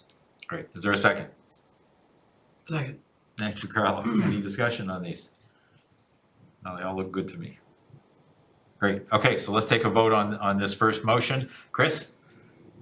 Yes. Jackie? Yes. Karen? Yes. Carlo? Yes. Mark, yes. And now a second motion, please, on just the Housing Authority. Move to approve the VASC recommendations 2022 for the Housing Authority as presented. Is there a second? Second. Thank you, Karen. Any discussion? I'll come to you last, Chris, on this one. So Carlo? Yes. Jackie? Yes. Karen? Yes. Mark? Yes. And Chris? Abstain. Perfect. So we have 4-0-1 on Housing Authority. We are 5-0 on all the others. Thanks again to all volunteers who are involved. And as you heard from Jackie and Chris's presentation, there are still many vacancies. Still many vacancies. We would love to have people who would like to volunteer and let us know a couple of preferences if you can, or if it's just one, that's fine too. Let us know, and we'd love to speak with you. So. Great, thank you, folks. Let's move on to, sorry, just shifting. Okay, you are, oops, back to the top, sorry, in between two documents. That's gonna do best report, future agenda. Well, we have an executive session to follow still. It was a big agenda That's, tonight. oh, I love that item. Yeah. No, I do. The folks of little faith. So future agenda, so I think we talked about Basque policy is something we want to put onto future agenda. Yep. Any other things folks have that we haven't already talked about? that we wanna Yeah, make we sure- talked about this letter to the, I'm rethinking this. Yes. So realistically, we're not meeting till the 19th. If you put a letter in the mail, they're not getting it till the 25th, so we might as well like not, and yes, yeah, I would. Yeah, and we can email things too. So I would rather do, I don't wanna wait till the end of the friggin' month. Can he take that letter that I wrote and adapt it, and I will come up with something else for the 19th, and if they still haven't voted by the 19th, I'm happy to have a slightly worded but very similar letter. And it would be wonderful if the whole board would we do that? Sure. I'm fine with that. Yeah. Chris, all right with you? Yep. Great. Okay. Alright, so we still need an agenda item, letter in support of green communities legislation Yep. for the 19th. For our next- And maybe we won't need it, maybe they'll just. I added an leave it. item, discuss and vote to endorse a letter on behalf of the select board advocating for green communities legislature. Okay, I'll just pray we don't need it. Beautiful. Yeah. Well, yeah, hopefully be done by then. That'd Even be better. great. So I thought it was great having the chief and assistant chief come in tonight. We've talked about asking Dave Clark and I went through lieutenant, detective, and then assistant chief Amendola to come join us. Love to have them come in. I think it would be great for us to invite other groups in town also to share on a somewhat regular basis. Not intending to, force them, but I think it's a great opportunity for us to hear what's going on, to hear what the needs are going forward. So I'd love to see us doing that. And I think Chief Clark and Assistant Chief Amendola would be great as the Yeah. next. So I with holidays and vacations, they couldn't make it on the 19th, and I've heard that we love hearing from the coalition as well. So I penciled in Erica and her team for the 9th of August, and I penciled in Chief Clark and Deputy Chief Amendola for August 30th, and they promised to bring the dogs. Okay then, alright, Officer Cooper and Officer Great. Rusty will be here that'd be awesome, Great. on August 30th. awesome. That sounds. So this room is gonna look a little different. It'll be Really it'll be meeting very, on very August fun. 30th, like when do I get to go away? August 30th, yeah. So maybe at some point we could invite Sadeshna and GSJ to come in. I think we should give her some time first. Yep. But at her, So one suggestion is, we've got a lot of technology things that's happening, whether it's the fiber grant or we're gonna be changing our emails to readingma.gov hopefully soon, and not ci.reading.ma. all that stuff. Yeah. So, I mean, if it's okay with the board, I would love to ask Kevin Farilla and Matt Cornellis to come in and give an update on technology. that would be great. Anything else? Future agenda? I just like, not an agenda item per se, but I'd like to get, in the next couple of meetings, a memo about how all the parking implementations are going. And where are we, Yeah. how's it going? An update from town manager? Yeah, just, we don't need a presentation, just, we're on Quick track, update. Yep. we're just getting the signs made, I don't know, Great. just an update, just to see That sounds awesome. where we are. Can you also, as part of that, update us on where PTTTF is in terms of regulations that they're proposing? Yep. I know that they'll come to us when they finally have them, but what's on tap? Related to electric vehicle spots, related to overtime parking? I don't know if there's anything else, but there's at least those two. There's a few. So on the July 19th meeting, we have an item already because the PTTTF voted on Wednesday of last week to implement to based on Mass General Law, implement a $20 fee for non-electrical vehicles parked in electrical vehicle spots. But obviously that's a parking regulation that has to go before the board. And there's two more very minor changes that they're requesting as well. So on the 19th, you'll have 3 changes at least. Okay, and then I know Chris has made this point, I think I made the point, I think Carlos made the point, I bet each of the five of us have made the point, that an update on the status with the, I wanna say meters, Kiosks, yep. And I know that there is a conflict in terms of fines, that I don't wanna say this too loudly, but the structure between staying for a day and paying a fine should be rectified, let's put it at that. So I would hope PTTDF would bring that to the board at some point too. Sure. And just as we said, an update on status of kiosks when we think they'll be implemented and the plan for implementation. I know we talked about a period to show people what it is before anything else happens, so that'd be great. And we also talked about, training opportunities, not training, teaching opportunities at different parts of town to show people what it is and how it works. Cool. So did I miss it? Are there minutes that I just missed? No. No, okay, No, great. that's what it is. I figured maybe, okay. Any other business before we change out of open session? One quick, can we just get maybe for September, like a update on the bid, Sure. Yeah. how that's going? Well, since you're bringing it up, do you already have RCTV penciled in for any time in the fall? We'll have brought it. RCTV in terms of funding or in terms of? I'm sorry, not RCTV, the Reading Ice Arena. The ice arena. Oh, ice arena. Ice arena. Paid for Monsters. I'm sorry, it begins with R. Yeah. Sorry. Yes. Nope, sorry, okay, thank you. Yep, yes, we do. All right, Chris, do you have a motion to move us to executive session? I just had one other thing. Oh, What I'm sorry. about us having town staff remote? Like, is that getting extended? What's the deal with the legislature or remote meetings? Since that expire in like 2 days. Yeah, it expires July 15th. It's a part of the budget bill. We will know before we're making the agenda for July 19th. Definitely. Okay. Definitely. Okay. I am confident that something is gonna get passed. Because it's not just us, it's everyone. Right. Even if it doesn't, can't we do whatever we want? Open meeting law requires that a quorum of the body is in person, right? But we have a policy that requires anyone presenting to be in person too. So we would have to modify the policies to say people presenting could be hybrid. Yeah, That's again, all it we'll is. cross that bridge. And it's a policy of the select board. It's not open meeting law. Right, okay. Okay.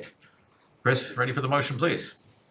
Yep. Move to enter into executive session under purpose 7 to comply with section 22 of the OML to approve and review February 13th, 2019 and March 26th, 2019 minutes for release, and to invite Fidel Maltez and Caitlin Saunders to attend the meeting and not return to open session.